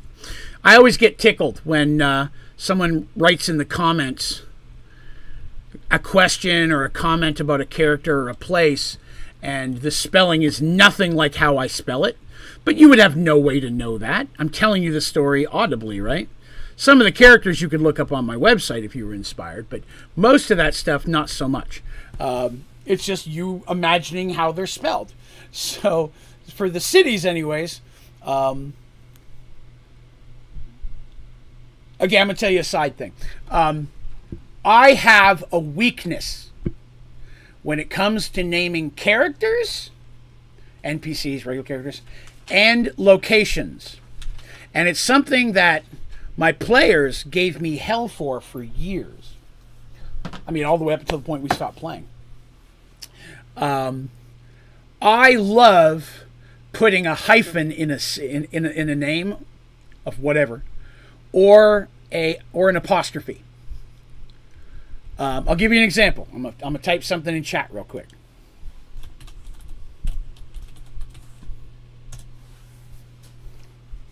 That's how you spell Miyasha. Well, no, hang on. They put an extra letter in there. That's how you spell Miyasha. All right, Teresa. Hey, thanks for coming and hanging with us. Appreciate ya. Enjoy your scouts. But that's how you spell Miyasha. But no person I've ever told Miyasha has ever spelled it that way. Because what in the world would make you think that there's an apostrophe in there? But every time I put a character or a place with an apostrophe or a hyphen, they would give me crap. Because I do it a lot. I don't know why. I just think it's... A lot of times I get the feeling to me that that's more exotic. You know? That's just me. And I do it more likely with certain races. Human races, not as much. Paxawal, of course, being in... outside that one rule, but an exception. That's the word I'm looking for. Okay, so there's Paxawal. I want to have one for the Valley of Sacrifice. So let's find one for that. But I think I'm not going to use this same square because I think I'm going to save that for cities and maybe do this for locations. Obviously, that's too big, but you know, I can shrink that down. Well, you know, I was going to do that, but maybe now I just remembered it's going to be Valley of Sacrifice. That may not be big enough for the term Valley of Sacrifice. Kind of like it underneath better. If I go with this round one. We'll see. I can always undo it.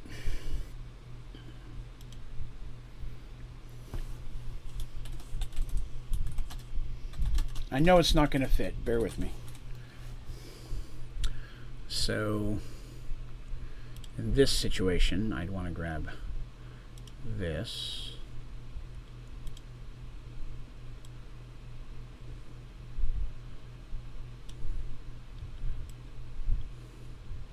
No. Work with me here. Work with me. Come on.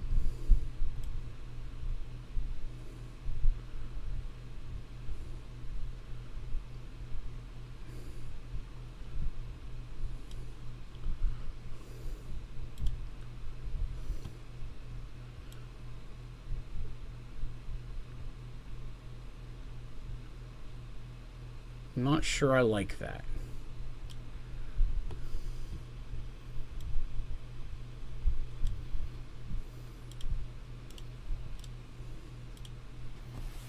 Thoughts and prayers.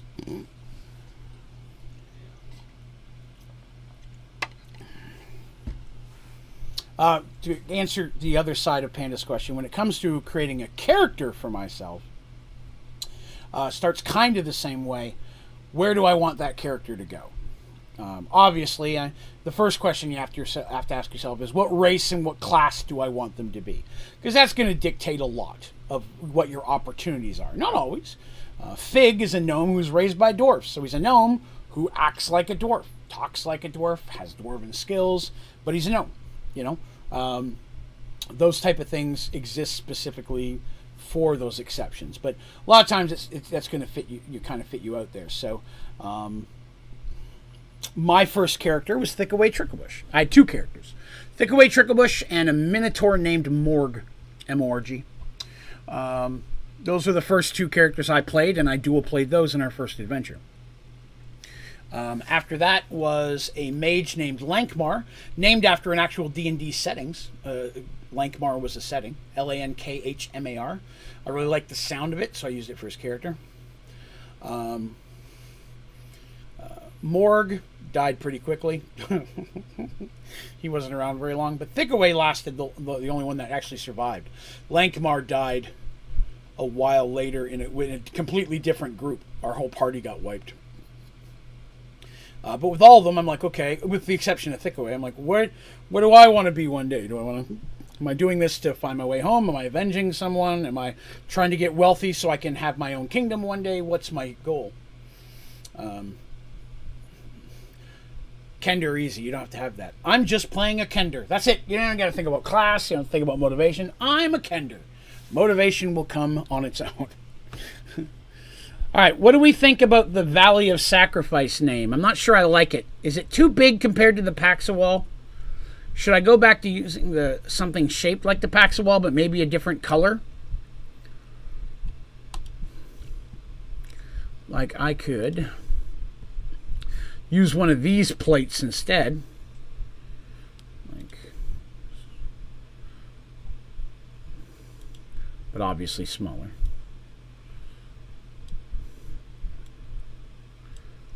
Yeah, I think it's too big too. I'm not liking it.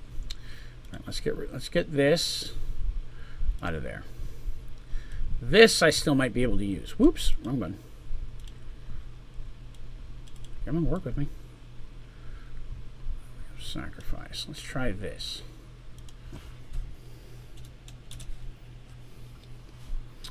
Let's make that. Okay.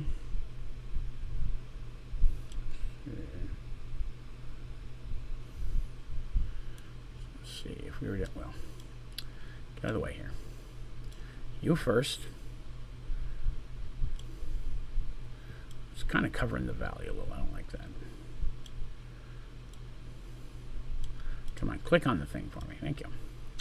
That's all me being horrible.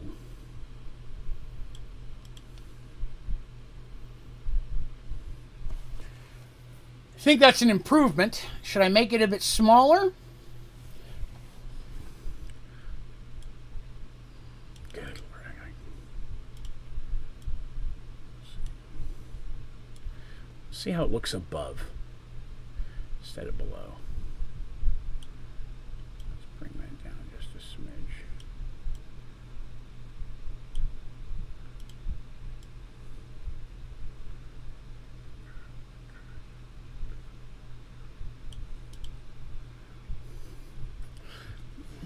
Yeah, I had all that extra fluff, which wouldn't be bad if I used that for all of them. I think above is better as well. Click on the text. It's hard to know if I'm not on the text. It does not seem to want me to click on the text while the other one is here. Lock selection. There we go. Now it should let me click on the text. What'd you say with the text? There's something I should do? Obviously, there's different fonts. I'm not worried about that. Fill color. Shadow. I like that. I could agree with that. Let's see. Let's get in here and lock that as well. So we can do the same thing to this font. Yeah, I think I agree. I think I like the shadow touch pretty. I think that does help it pop a little bit. And then this is what I could be for locations. This is the plate I'll use for cities. And not every village is going to get a name, nor does it need to, you know what I mean? Maybe it makes it tiny. Oh, I'm fine with it. Yeah, if it looks good, I'm okay with it. You guys remember the pyramid, right? Like, I'm not just talking to myself when I'm talking about you. One thing I will say, normally when I do this map, I do it a little deeper so I can do the Minotaur.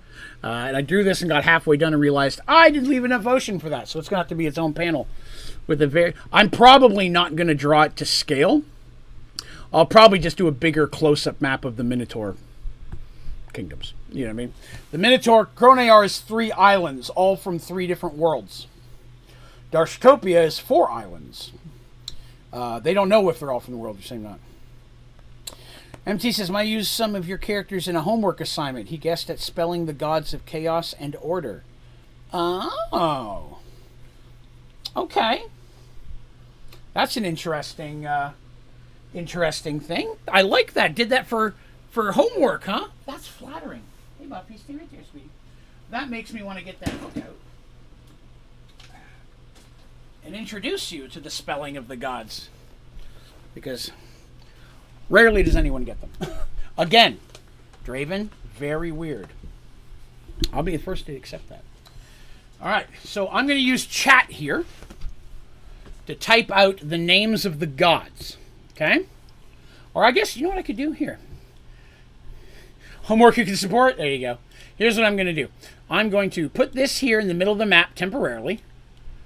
I'm going to increase it up. And I'm going to use this space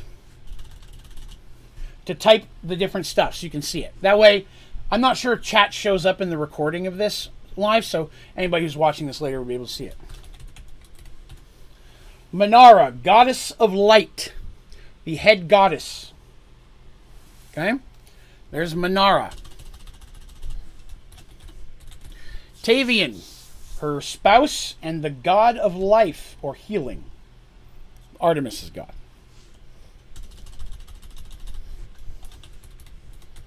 Saoirse, the goddess of nature. Now, for the record, my goddaughter's name is Saoirse, and it's a Gaelic spelling. So that's actually the correct spelling of Saoirse from the Gaelic. Throwing that out there. It was named after her. This is the one that gets everybody. Bjorn, god of truth. That is mercy and Artis and Maeve's god. Bjorn. Not Zorn. People think it's Z with a Z. It's Z. Like Bjorn. That one throws people off. Let's see here. Oops. Maleka, goddess of feast and harvest. It's known as the goddess of bounty.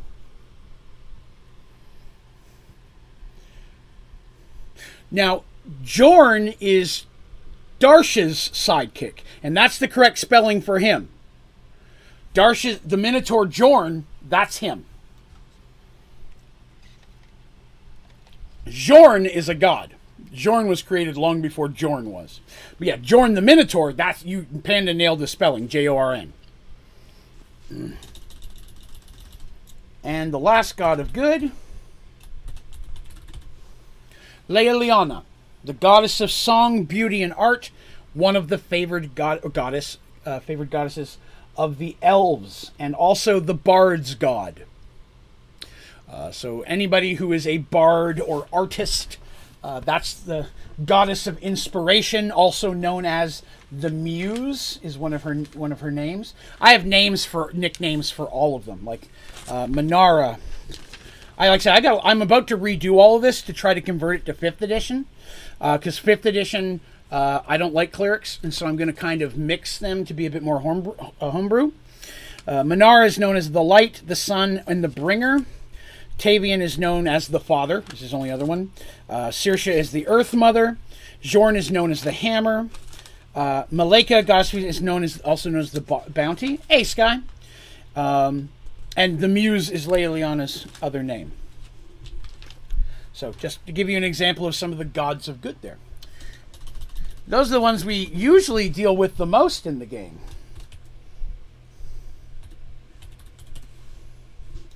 Mavael, god of knowledge. He is the head god of neutrality. And again, I need to stress that the 3 head gods, Manara, Mavael, and Elazon, are siblings. They are the elder gods of the crew. That's Mavael. He's the god of knowledge. We have a drow cleric of Mavael in our current live game. Corum, god of war. The god of war very much shows up as a Viking-looking god. Very Norse-looking. A lot of people had a hard time differentiating between him and Bjorn, because Bjorn looks like a big knight, like a paladin. He also has a hall. They both have a hall, but the other one's is way more Viking-looking with more barbarian-y type kind of stuff.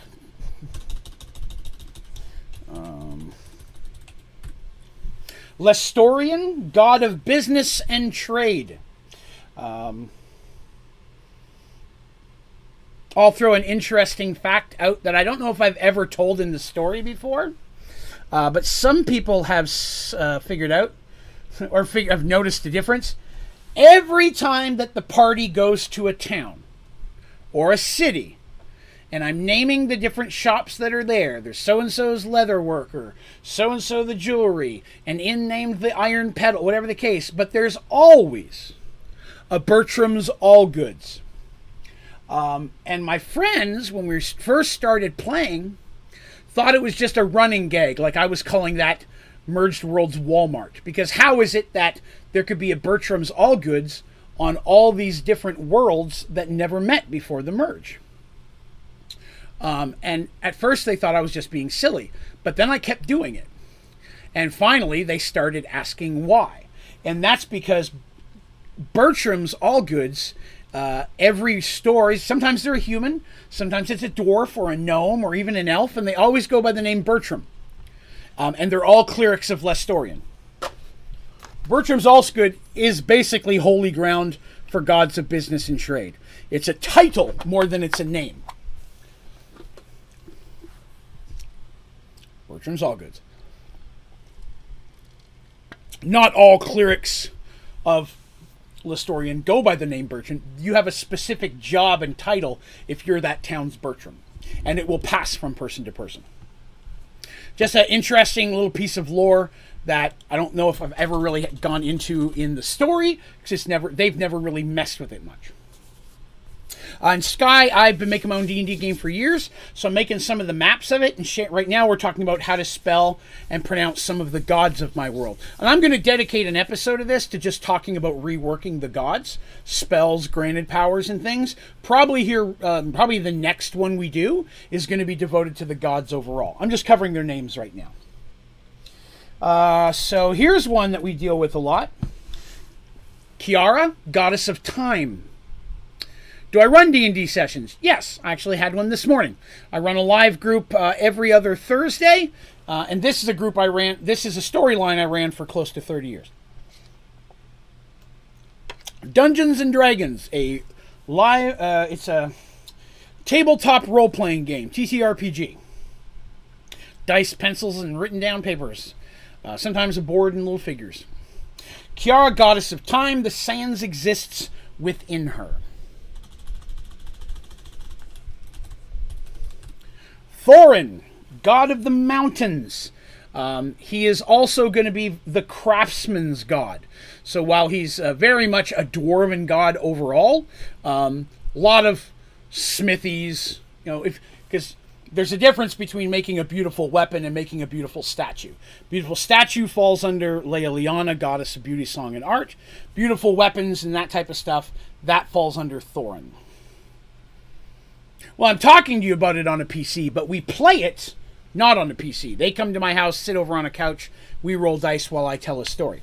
I'm telling you about it over a PC, yes. So that's Thorin, god of the mountains. Not only just the dwarven god, also very often gods of gnomes, dark dwarves, and several of the other underground dwelling races.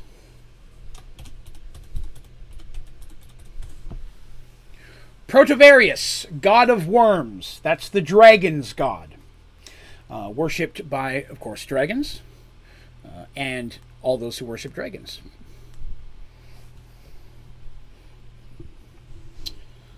All right. Protovarius. Delovian, god of magic. And that's one we haven't talked about a whole lot in the story, but that's the mage's god. Regardless of whether you're good, neutral, evil, or what your thing, that's the god that creates non-clerical magic. He oversees all that business. That's the last of the gods of neutrality. Of course, if you'd like to see these along with what they look like, they are on the characters tabs on my website, Onlydraven.com. Probably should have mentioned that earlier.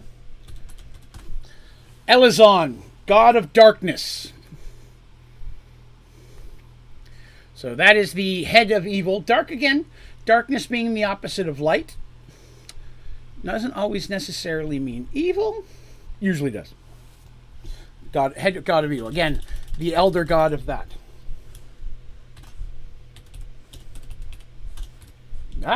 Can't type for nothing. Helana, goddess of death. She hasn't popped up a whole lot. But Lucas had a personal conversation with her not too long ago. Some of you may remember.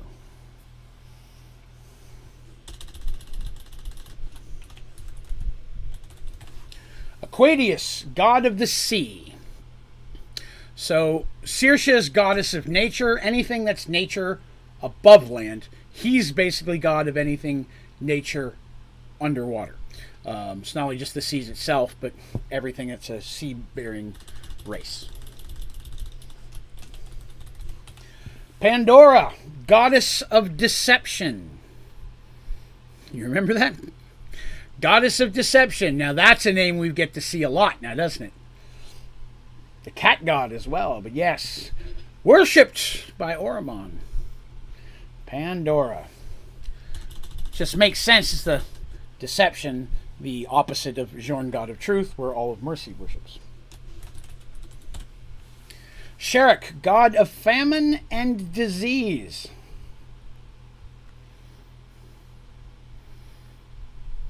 Nasty people. Always very stinky. Just giving you a heads up on that. And the last one, Jadenon, god of chance and greed, the gambler's god. Is gambling evil? I guess that's a decision you have to make for yourself. But he counts.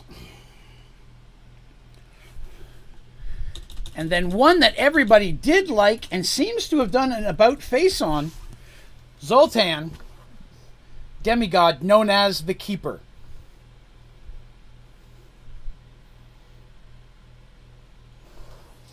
One of 7 demigods, and the only one that we know of that survived the merge. And the personal sidekick of Omniana.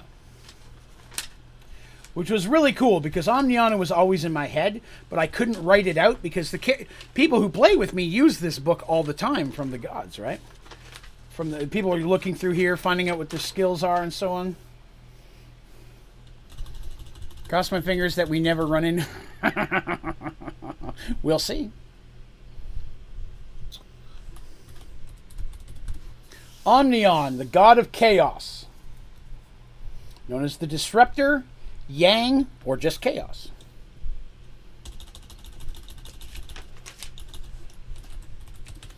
Anyana, goddess of order, known as the Calm, Ying, or just order.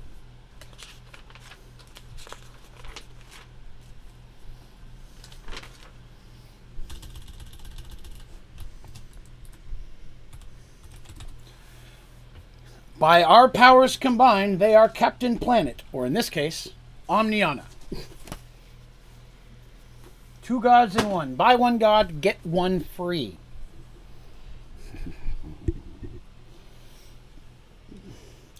Worried you'll meet Zoltan. Interesting. Interesting. Well, all I know is eventually the game of gods will begin, and only the chosen will really be mainly affected by it.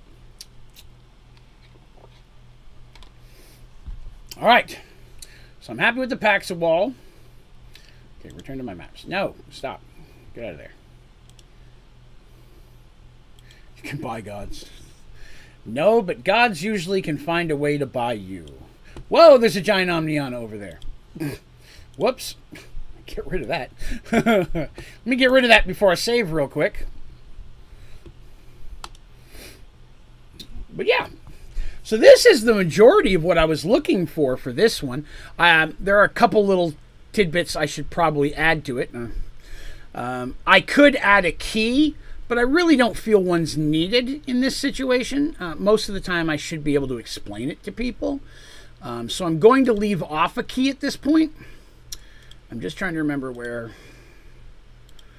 the other stuff is. Path options.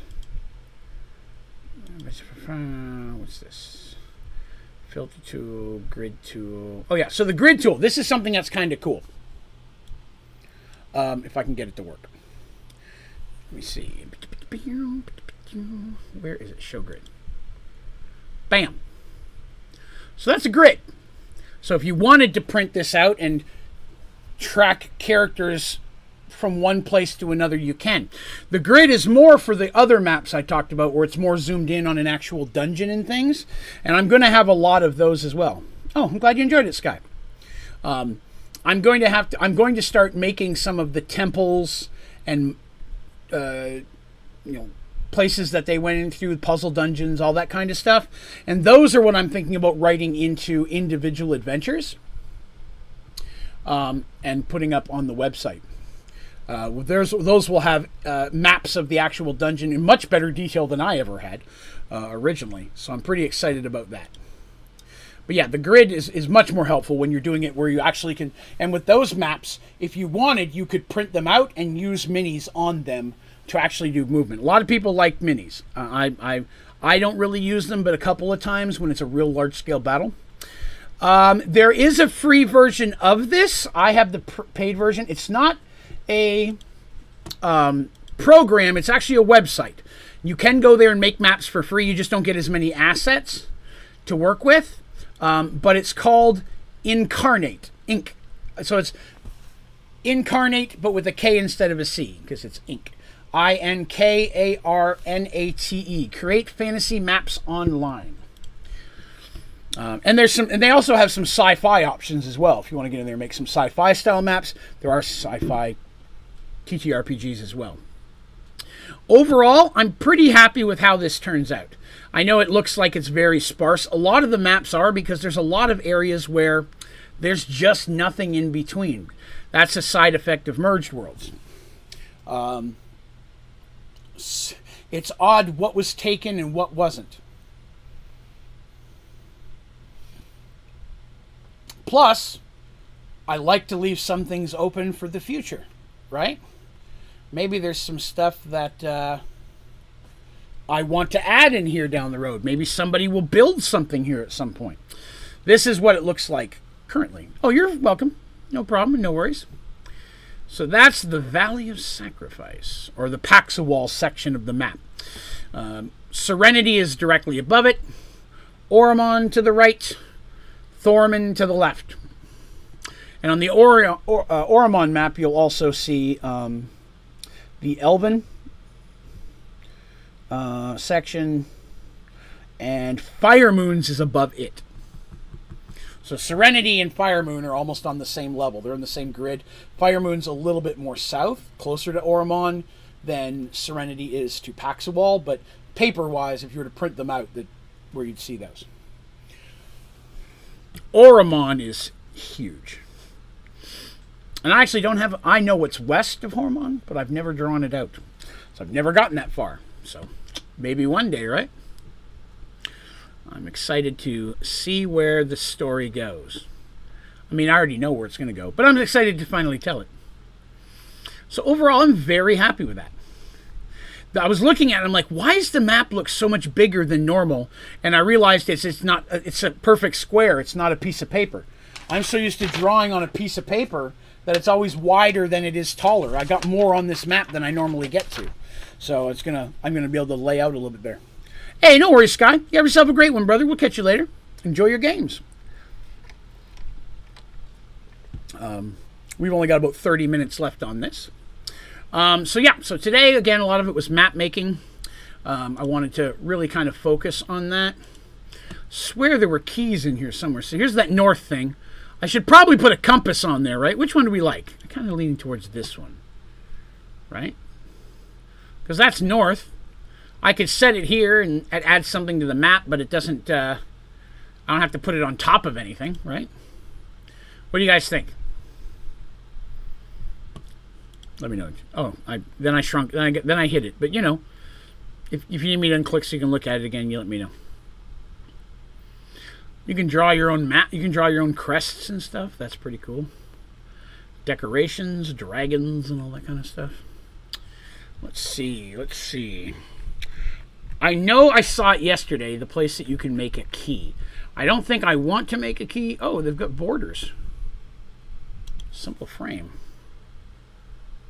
Oh, crap. You could do a simple frame. That's kind of cool. Ah, dang it. Every time I turn around, I'm accidentally clicking somewhere and dropping another thing. Think about my bard character predicament. And I thought maybe instead of being a bard, wanted to be one but quit early on due to stage fright. If we were to play a game, I would have no problem with you playing a bard. And I will tell you why. Because you know what I hate about bards, and I don't think you'd do that. Hands down, that would be the reason. you know how much the things I don't like about a bard. I don't think you would do those things. You're not that kind of person. I would have no problem with you playing a bard. Other people would, maybe. I would probably be okay with it. But the thing is with bards, people go that way. And if it's a small group, bards aren't as useful. Let's tell you what I mean. If you say there was only 3 characters in a group, a bard just doesn't pull their weight. Not in the early levels. If you're a group of 5 or 6 characters, a bard can be useful. Especially early on where you're just trying to... You're the catch-all character who helps a little bit in everything. But in just a 2 or 3, maybe even a 4-player group, a bard takes up a more important slot, in my opinion. They just don't bring enough to the table until they hit, at least per 2nd edition, until they start hitting 7th to 9th level and they start getting access to some wizard spells. 5th edition, of course, could be different. But yeah, in smaller groups, bards just don't pull their weight. So if we were to jump into a 5 or 6 player game, I think a bard would be more useful. Personal opinions, of course, and you know, personal opinions are not fact. I mean, mine are, but nobody else's. I'm kidding. I can only get, when I talk about D&D, I can only talk about my own experiences and what I've found. What is this? Groups. I can group stuff. Text, yes. Stamps, yes. What's this? Changes history? Well, I don't want to know how to do that. What's this? Save as a clone. I'm intrigued by that. I want to save it now because I added something to it.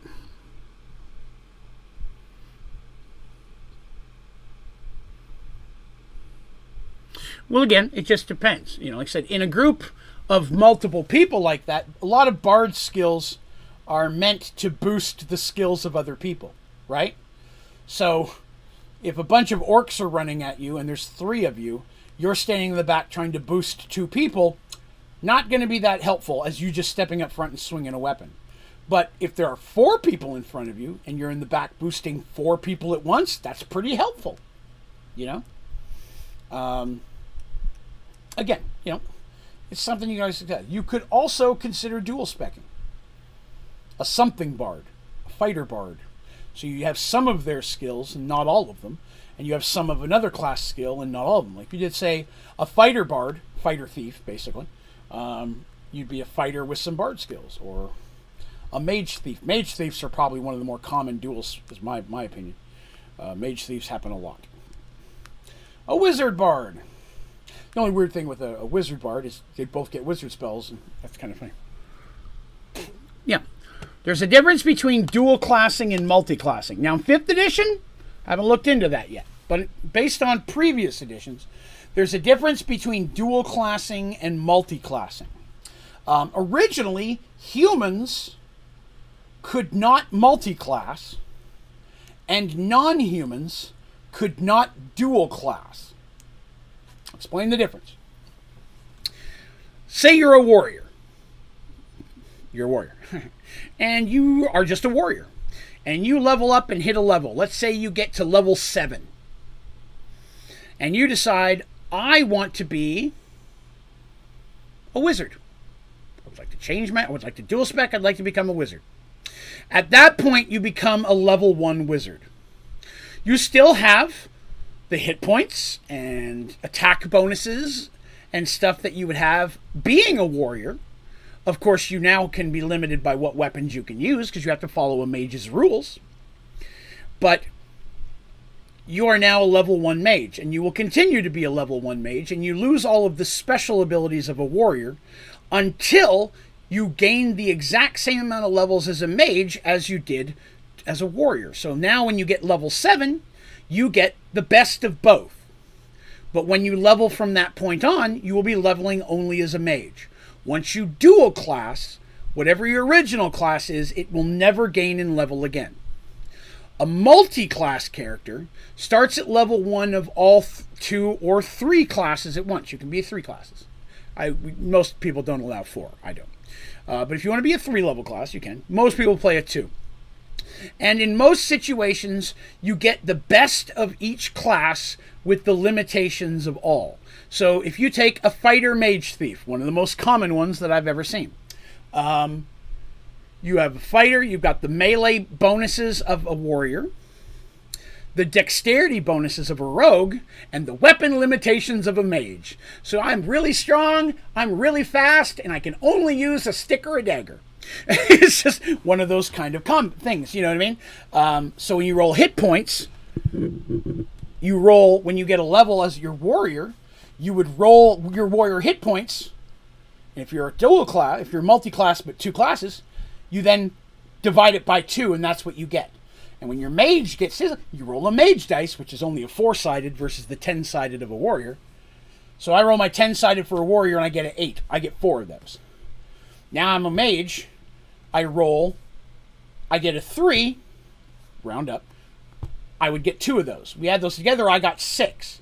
So that's not awesome for a warrior, but that's 2 more than a mage themselves could ever get. So the skills level at the same time, but skills that would directly oppose each other, normally you're going to have to pick one or the other. You know, something like that. Let's see. What about an archer bard? Bows have strings, instruments have strings. It works, right? Well, that's just it. I mean, you can be a bard with a bow. Anybody can use a bow. That's not a mage. Some clerics. Anybody can use a bow. An archer, there isn't actually an archer class. Anybody can be an archer. You can be a fighter who specializes as an archer. Rangers, of course, would be the more specialized fighter that normally is going to be using bows, but it doesn't have to be.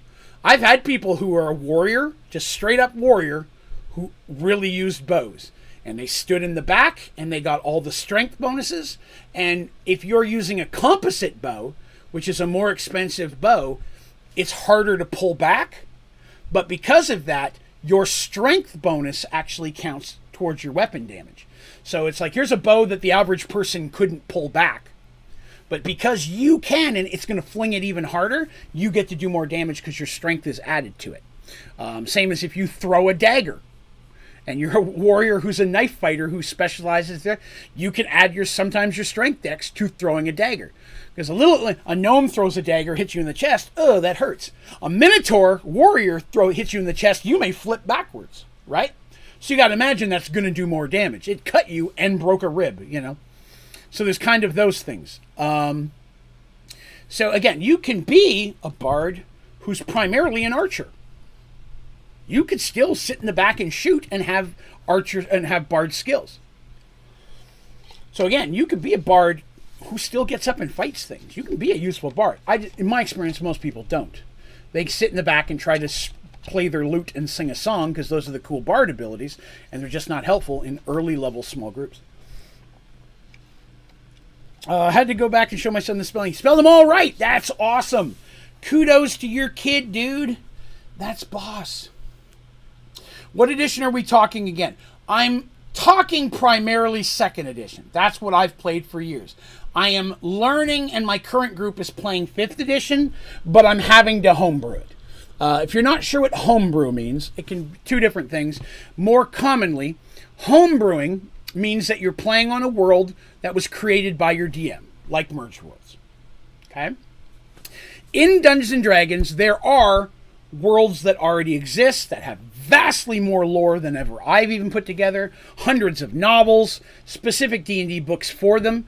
The most common ones, Forgotten Realms, Ravenloft, Dragonlance, Greyhawk, Spelljammer, Dark Sun. I know I'm missing one. Forgotten Realms probably being the biggest. That's the one most people know. For playing, Dragonlance had the best books as a whole. Although some of the overall best books were Forgotten Realms book. The Dritz books were awesome. But for just overall good book, Dragonlance I felt as a whole had better. But most people, if you ever buy a pre-made adventure, it's designed for one of those worlds. Mine's homebrew, which means I've created my own world. As such, I play a homebrew version of Dungeons & Dragons. which means over 30 years, I've removed things I don't like and added things that I do. I've changed things, given new abilities and skills that didn't exist before, and eliminated things that just didn't work. I've got my own version of D&D. I'm doing that now with 5th edition. I'm learning 5th, and very quickly learning there's some things I have to change. Clerics, I don't like the way clerics work. I really like the way monks work. Monks were in a standard class in 2nd edition. So far, everything I read on monks is really cool. And there's some stuff that they do really great in 5th edition. I just don't like the way they do clerics. One of the first things I do when you're a cleric, and this also works for mages, and it's not typical D&D, and some people hate it, I use spell points. Spell points means you don't have to pick what spells you know how to use that day. You have a certain amount of spell points. You can cast the same spell 10 times, or you can cast 10 different spells one time. If you know that spell, you know that spell. Simply as put. You don't have to sit and decide which 4 spells I'm going to read today. That's stupid. I don't like it. So if you're a cleric and your god's giving you spells, think of it from a lore perspective. Dear Lord, whoever and so, please give me spells that I can use to help forth your word into the world and to help benefit the world by knowing your grace. I want this one, and I want this one, and I want this one, but tomorrow I don't want this one. I want this one over here instead. Doesn't make sense to me. Lord, please give me your divine power. Bam! Sweet. I'm going to use it to cast these spells now. Just makes sense to me from a lore perspective. Wizards, I can kind of see it more. Okay, I only got so many hours to sit down and study and memorize which ones do I want to focus on. Mages, I understand a bit more, but for clerics, I don't. Because wouldn't your god know what spells you need more than you would? Really? You know what I mean? You'd think that your omnipotent force deity that you worship might have a better idea of what spells you should have today than you should. In my opinion, if you're going to go by that period where you only get certain spells, the DM should pick them. And he should give you cool spells and make sure he specifically gives you a couple spells that you will probably need that day. That doesn't mean that the players may not burn all their spells before they get to that point and be able to use it. But if they know one of these spells is important today, I better watch for an opportunity to use it. Because my Lord says I need this spell. That makes way more sense to me. But as a whole, I always used... Clerics to me were the closest to a video game character. I've got a mana bar. The god has given me this much juice. I can cast spells until I run out of that juice. Now, the 5th edition thing of being able to cast lower spells using your higher spell rank. Like, I want to cast a 1st level spell, so I'm going to use one of my 3rd level spell slots to cast it instead of a 1st, and it's more powerful because of that. I really like that idea. That's something I think 5th brings in that's very cool. Saying I'm going to use... Because in 2nd edition and many of the early editions, you're like, yeah, I got 3rd level spells. Yeah, I got 1st level spells. Well, I've got 2 2nd level spells. There's not a damn spell in the 2nd level that means a thing to me. So they hardly ever get used. They sit there. It's rare you ever use a 2nd level spell because they're just not that good.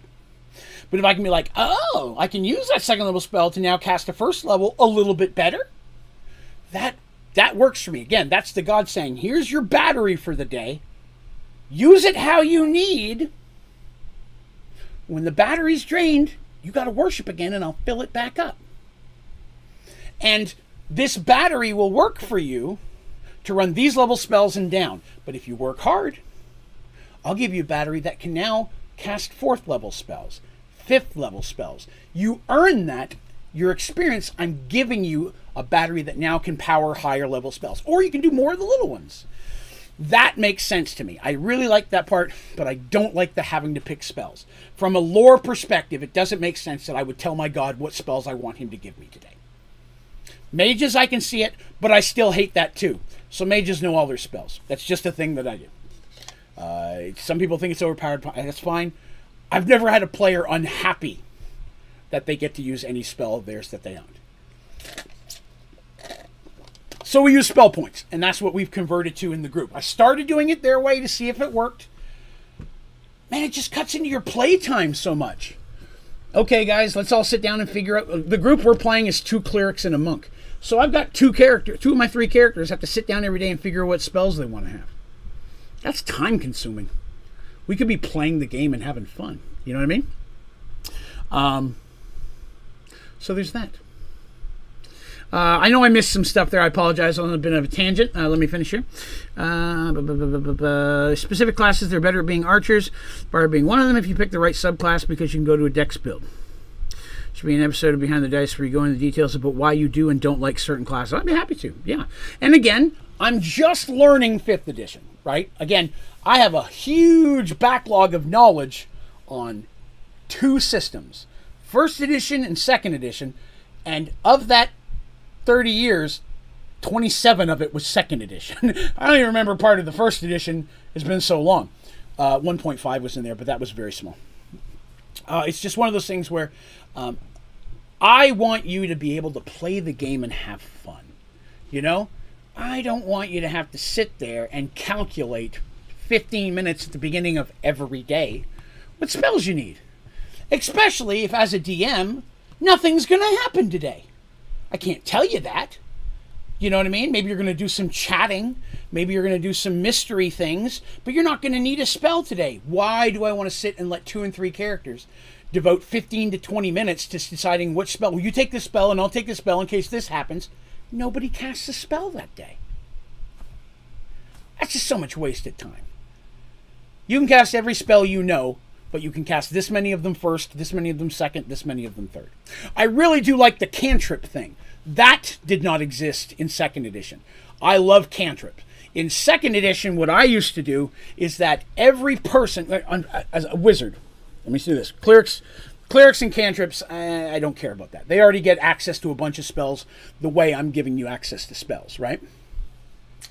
But clerics, I'm like, here's the spells you can cast. From day 1, you can cast any of these 1st level spells. You don't need cantrips, you're good. Mages get to pick 1 spell that they know. And back in the day, that meant Magic Missile. If you are smart, you take Magic Missile. So you can sit in the back and pew-pew a couple things to make sure you get some experience points. Because in the beginning, Dungeons & Dragons is really all about protecting the squishies. And then once your mage hits 7th and 8th level, starts getting some fireballs under his belt, he starts doing more damage than the warriors before the warriors ever even hit melee. But in the first few levels, being a mage sucks on 2nd edition. It did. So, because there's a lot of good spells you might want to have. Unseen Servant. Cantrip was its own spell. Let me tell you that first of all. Cantrip was a spell in 2nd edition. And it could do half the things your cantrip spells do now. But it was 1 spell. I'm going to cast cantrip, and there's that. So, what I did is everybody got 5 spells, the same 5 spells every time. Cantrip, Unseen Servant, Comprehend Languages, Copy, and for the record, Copy is a spell that lets you take a spell on a spell scroll or somebody else's spell book and copy it into yours, so there's a higher level chance that you don't mess it up. These are the spells that were basically what I figured an apprentice wizard has to learn to become a wizard. You know, if you studied for 10 years, you're not walking out of there with just Magic Missile. That's asinine. So these are the 5 spells. It's almost like high school. These are the 5 classes you have to take, and you get to pick 1 elective, and that's probably going to be Magic Missile. Sometimes it's Burning Hands, if somebody's being rebellious. But usually it's Magic Missile. One of the 6 I give is Find Familiar as well, which is a very dangerous spell for a 1st level character to have. But that's how that works. So even though I get to cast 1 spell a day, I've at least got 6 to choose from. Identify was one of them as well, which is probably one of the more common ones. So if all of a sudden we're doing our adventure for the day, we get to the end of the day, I didn't have to cast my spell, but I got this spell scroll. Sweet. Before I go to bed, I'm going to cast Copy to put it in there. Or at the end of the day, I didn't have to fight anything. Sweet, I'll use Identify to figure out what that magic axe we found did. You know what I mean? It gives you, I'm still going to use my spell for the day, but I can pick whichever one I want. I just think that's more fun for wizards, especially in the early levels. Now again, 5th edition, we're not playing a wizard, so I haven't gone too much depth into them. But that's how I did 2nd edition. Let's see. Gods are just drug dealers. Yes! Battle wizard build. And you can mace and shield up front. Right. That's exactly what I hate about 5th edition. One of the reasons I've stayed away from 5th edition as long as I have is they stopped making character classes unique. Everybody can do everything now. There should never be a warrior who heals. That's not a paladin. Healing should be the cleric's job. Other than maybe a bard, there isn't anybody who should be casting wizard spells other than a wizard. There's that small exception to each situation. But when you can just build anything you want, then at that point you're being one character with the benefits of being a multi-class. To be up front in combat and still cast spells, that's what a paladin is for. If anybody can do that... Well, I'm using that as an example. I mean, I'm not saying they can't. I'm saying as an example, though. So many of the classes, you can gain so many of the other abilities. That's the thing that I'm not a fan of. A lot of the things that made a class special have just been diluted and spread across everybody now. Probably the biggest example of that is the fact that wizards and cleric spells are almost the same list. In any old versions of D&D, you pull up your player's handbook, there's a section that's all cleric spells and a section that's all wizard spells. Now you just have a book that's spells. You know? And I was like, eh. And yes, I understand some are different and such. I get that. But it's like, they've just mushed them together at one at this point. And it's so much harder to say, well, this is a spell that makes me special because this is what I can do.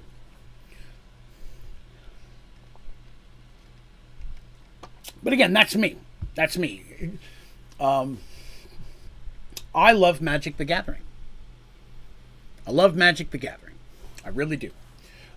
Played it for a very, very long time, and then I'll leave it for a few years and I'll come back. I'm at the point now that I play Magic the Gathering online pretty much every day.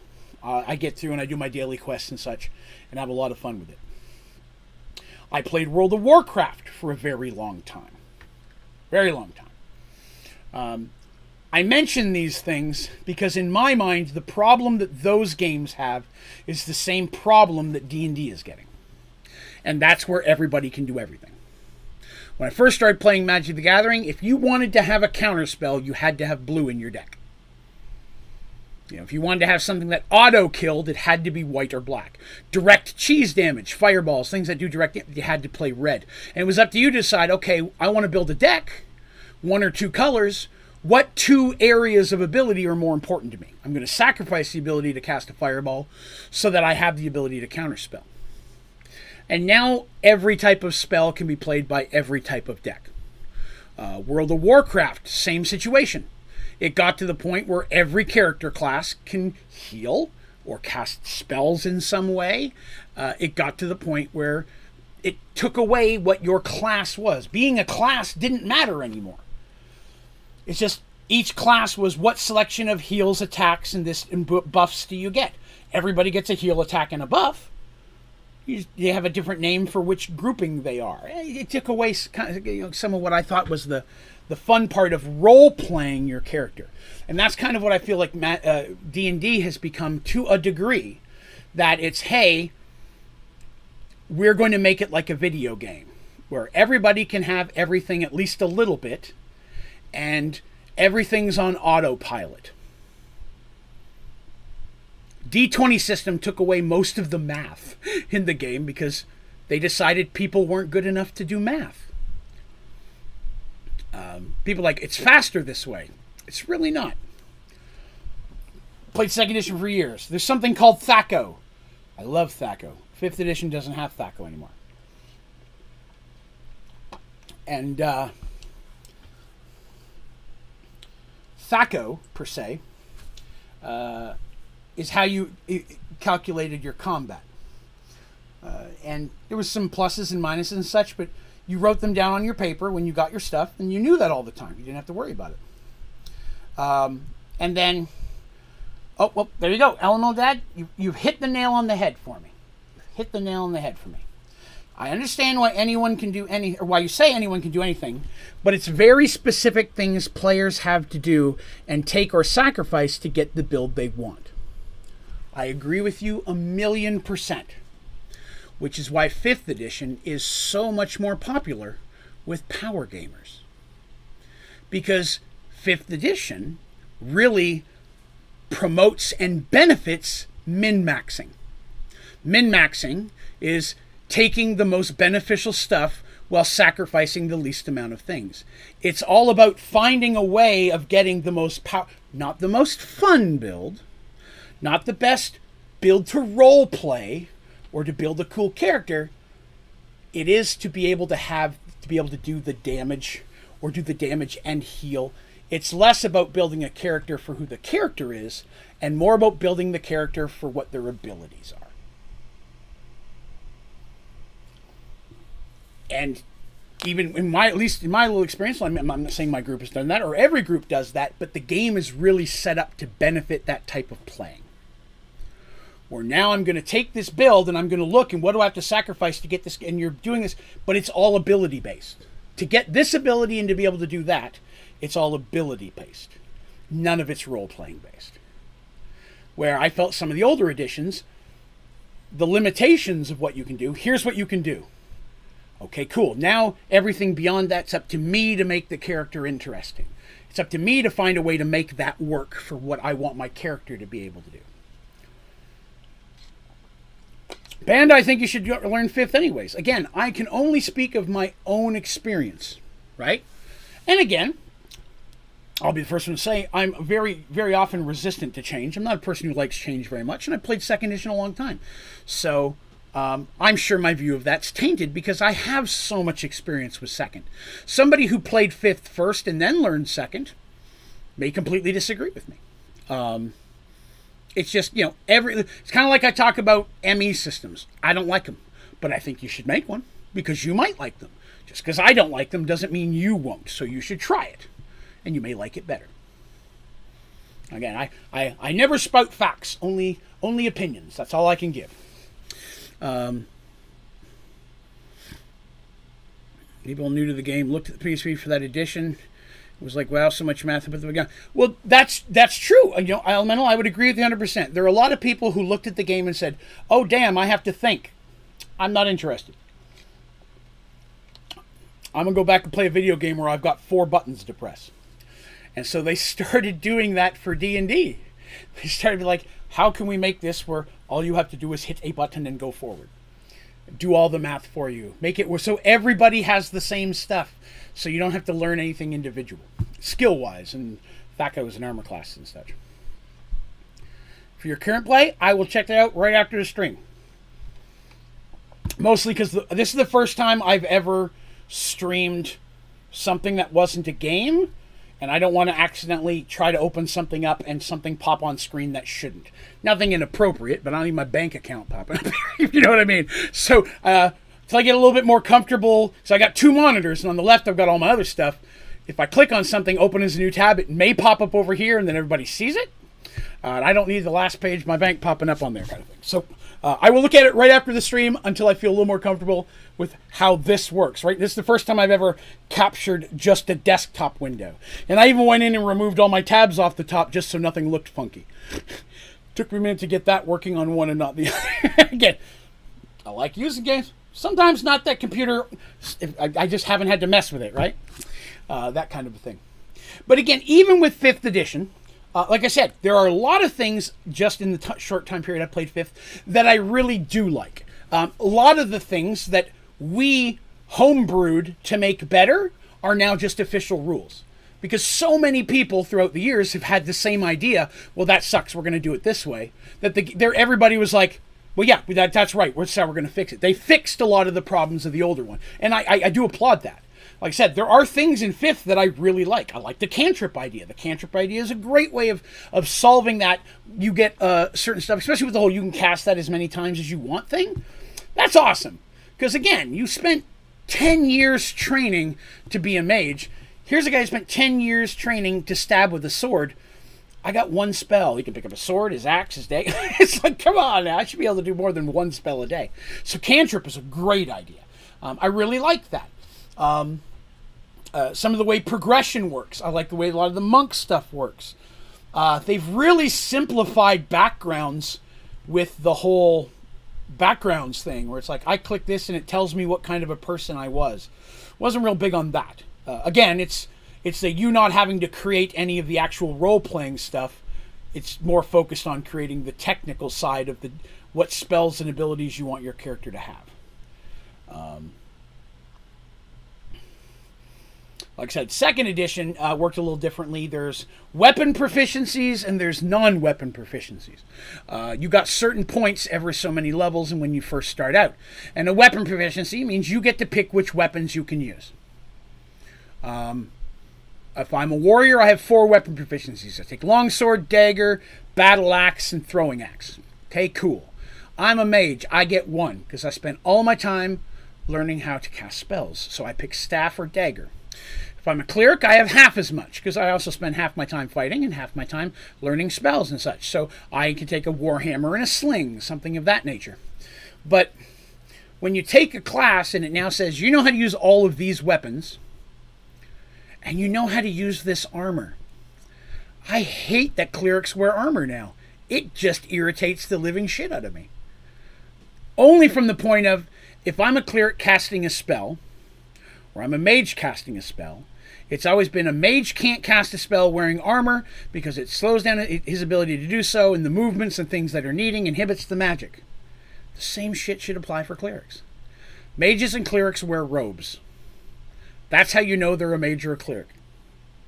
If my cleric is walking up to me in some type of chain or band mail or something like banded mail, I'm like, what? What are you doing? You're cleric. How are you casting spells with that shit? You're a paladin. If you put on armor and you're casting healing spells, you're a paladin. So, you know, there's that. But yeah. So again, that's clerics are the only class so far that I've really dealt with that I just don't like the way they work now. I like the way warriors work from what I've seen of them. And I've looked through rogue stuff pretty much. I like that. I'm hesitant with artificer only because I don't know, and this is purely a me thing. This isn't even a game thing.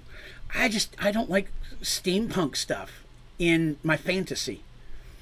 I don't want you to have magic machines and such. That's just not fantasy to me. That's more sci-fi. And so I'm not a huge fan of that. Is Artificer, just because conceptually, I just don't like it conceptually. It could be a great character to play. It could be perfectly well balanced in skills and abilities. Haven't read that much about it. For me, it's purely just the overall thought of it. Hi, I'm going to play a robot maker who's also a mage. I'm going to make magic machines.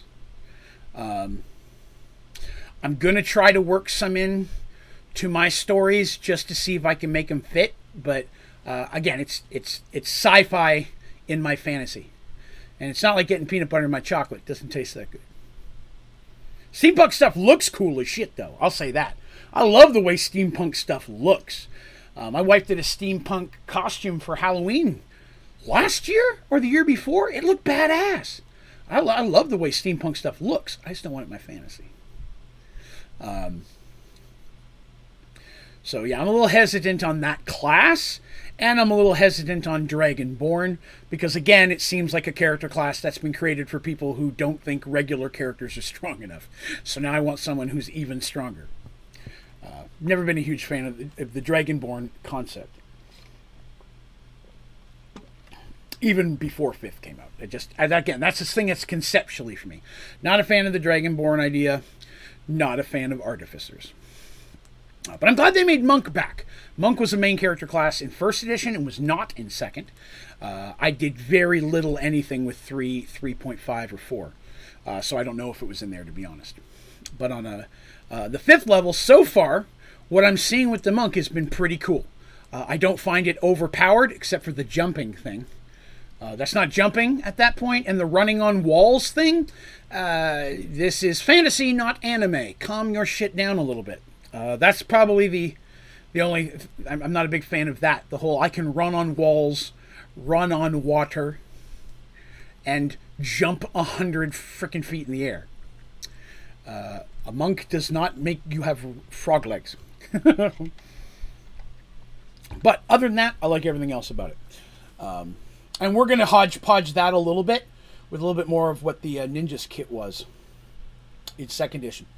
I liked the kit idea of 2nd edition. It was a good way of adding something to your character without making them overpowered. The only time I played D&D was with my dad when I was a kid. Played a dragon board. It was so long ago that I don't really literally remember anything else about it. And again, they could be a blast. I've never played one or been in a group with one. I said, for me, it's a concept thing. When I look at that concept and I'm like, hey, I'm a human, I'm an elf, I'm a dwarf. Even throwing a Minotaur in is hard. And a Dragonborn, from everything I've seen, makes a Minotaur look like a wuss. So, and again, it's so hard to build a dungeon that a Minotaur can fit in. I already have that problem with Darsh. You know what I mean? There's not a lot of small, sneaky climb-through places I can build because Darsh is too big.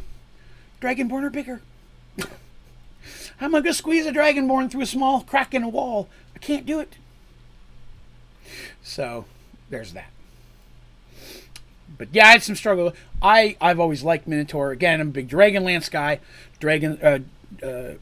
Minotaurs are really big in Dragonlance. I always played more Dragonlance. Until I started making my own, I played Dragonlance. That was what I DM'd. Everything was based off that until I started making my own worlds. Yeah. Overall, like I said, I'm still learning 5th. I know very little about it. So as I'm jumping and diving through it, I'm sure there's stuff I'm going to love. I'm sure there's stuff I'm going to hate. 2nd edition was the same way. There's stuff I hated about 2nd edition. I named a few. My job as a DM is to find a way to make it all work so that we're all having fun. Sometimes that means I got to change rules and make things around in a way that at least makes sense. But I don't want to do it in a way that's taking away what is your favorite part of your character either. If you have a character because you really like this, not because you want to be superpowered, but because you really like the thought behind this, we'll find a way to make it work, right? We'll find a way so it doesn't get messed with, or at least altered in a way that everybody's happy with it. Because again, the game's not all about me. I'm creating a game all about you. But I can't make a game if I hate everything I'm having to write about. So that's kind of that finding that even middle ground as a player and a DM. And it's why I normally don't play D&D with people I haven't known for at least a little while. Because I got to know you're the type of person I'm going to be able to play with. And not everyone is. Now that's just, that's anything, right? There's some people you could probably play sports with, and some people that you couldn't, right? Just because some people are too competitive or too whatever, There's crazy parents who scream at umpires and football. I'm not into sports, but I see those videos of parents going crazy over a 9-year-old's frickin' baseball game. Like, good lord, dude, calm your tits. That makes no sense. It's frickin' 9-year-olds playing baseball. My kid could be a big leaguer one day. Stop trying to get rich off your children, man. Let them play the damn game. Personal thoughts, of course. There's nothing wrong with wanting your kid to do well and to try their best, but there's a limit.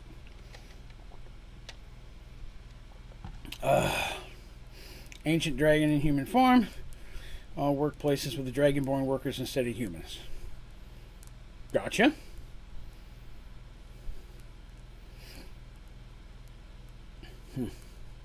Yeah, I've never messed with dragonborns. They, at least in the current spec, don't exist on Merged Worlds. Doesn't mean they won't later. That's what I love about Merged Worlds. There could be a section in there where they actually exist and we just haven't found them yet. Maybe there'll be a reason why I want them later, right? I will say that I'm going to try to work artificers in just to see if I can make them work, because just from talking to people, they're very popular. And I don't know, I guess we'll see, right? See what I can do with it. See if I can work one into the Merge World story. If I can make it work in the story, then I can make it work in the game. Well, guys, we're at 10:30, and I always planned on streaming this about as long as I did Merged Worlds. So this is going to be like a 2.5-hour stream about that. So we're right about the time I'm going to end this. So this stream is taking the place of Merged Worlds every other week. So next week, we'll be back in the Merged Worlds story. Week after that, we'll be back here again for another Behind the Dice. Not necessarily going to maybe be working on maps. I could be working on actual game maps or city maps. I could be drawing and creating characters on Hero Forge, which if you've ever been to my website and looked at the characters tab, I try to create characters for everybody. There are a lot of characters that have been added over the last few months that I've not made a figure for yet. So we may be working on some of that. But I think that very likely the next thing we're going to do in the next stream will be talking about updating gods and things called granted powers, which were kind of like I see in 5th edition, but not exactly. I understand the concepts of domains, but it's not specific enough for me. In 2nd edition, every god gave specific spell types and specific abilities, and they've very much generic that in 5th. So I have to find a way to take my gods and how they worked and make them work in 5th, but make 5th work for the way I want the gods to work. So got to find that happy medium there. And since I'm playing a group of two clerics and a monk, which we just like to call 2.5 clerics. Gnome, gnome, gnome, gnome, gnome, gnome, gnome, clerics. I got to find a way to make it work as relatively soon. So we'll either be doing figures or we'll be doing gods 2 weeks from now on this. But thank you for coming by. If you're watching this, whether it's today, tomorrow, or 10 years down the road, it would be awesome if you'd consider giving the video a like if you had a good time. Subscribe to the channel if you haven't. Hit that little bell symbol so you get notified when streams and videos and such come out. Tomorrow is Friday, so tomorrow I will be streaming on my Twitch channel, Onlydraven Gaming, all one word, no lowercase, or no underscores, just all one word. It's my Twitch channel. I'll be over there playing some more Minecraft. We're playing Sky Farm right now. And then Saturday night, starting at 9:30 p.m. Eastern, we'll be doing our duos 7 Days to Die. Myself and Colonel Gaming on Saturdays do a 7 Days to Die duo stream with a couple different mods and stuff on so that you in the audience get to mess with us and make us die. Sick demons, monsters, and all sorts of things. Flying snakes, giant bunny rabbits, and zombie chickens. There's a lot of things you can do to interact with us in the game, and you can earn points if you're the one who gets us killed. So it's a lot of fun. We'd love to have you there as well. So tomorrow night is Sky Farm, 9:30 p.m. Eastern. Saturday, 7 Days to Die. Both of those will be on Twitch. I'll be back here Sunday night with a new Minecraft thingamabobber. I'm not going to tell you what it is yet because I'm torn between two. But I'm going to be doing some Minecraft back here on Sunday night. So Sundays and Thursdays are my YouTube nights now. All right? All right, kids, I'm going to call it a day again. Thanks for coming by and hanging with me. I appreciate it. I hope this wasn't too boring and you liked it a little bit. Hope the map looks cool and you're excited to see more down the road. Yeah, and I hope you like a little bit of my D&D stuff. I promise I'll try to be less opinionated and more educational next time. Okay? All right, kids, you have yourselves a wonderful evening. Thank you for coming by. Love you all bunches, and I will talk to you again very soon. You have yourself a great night.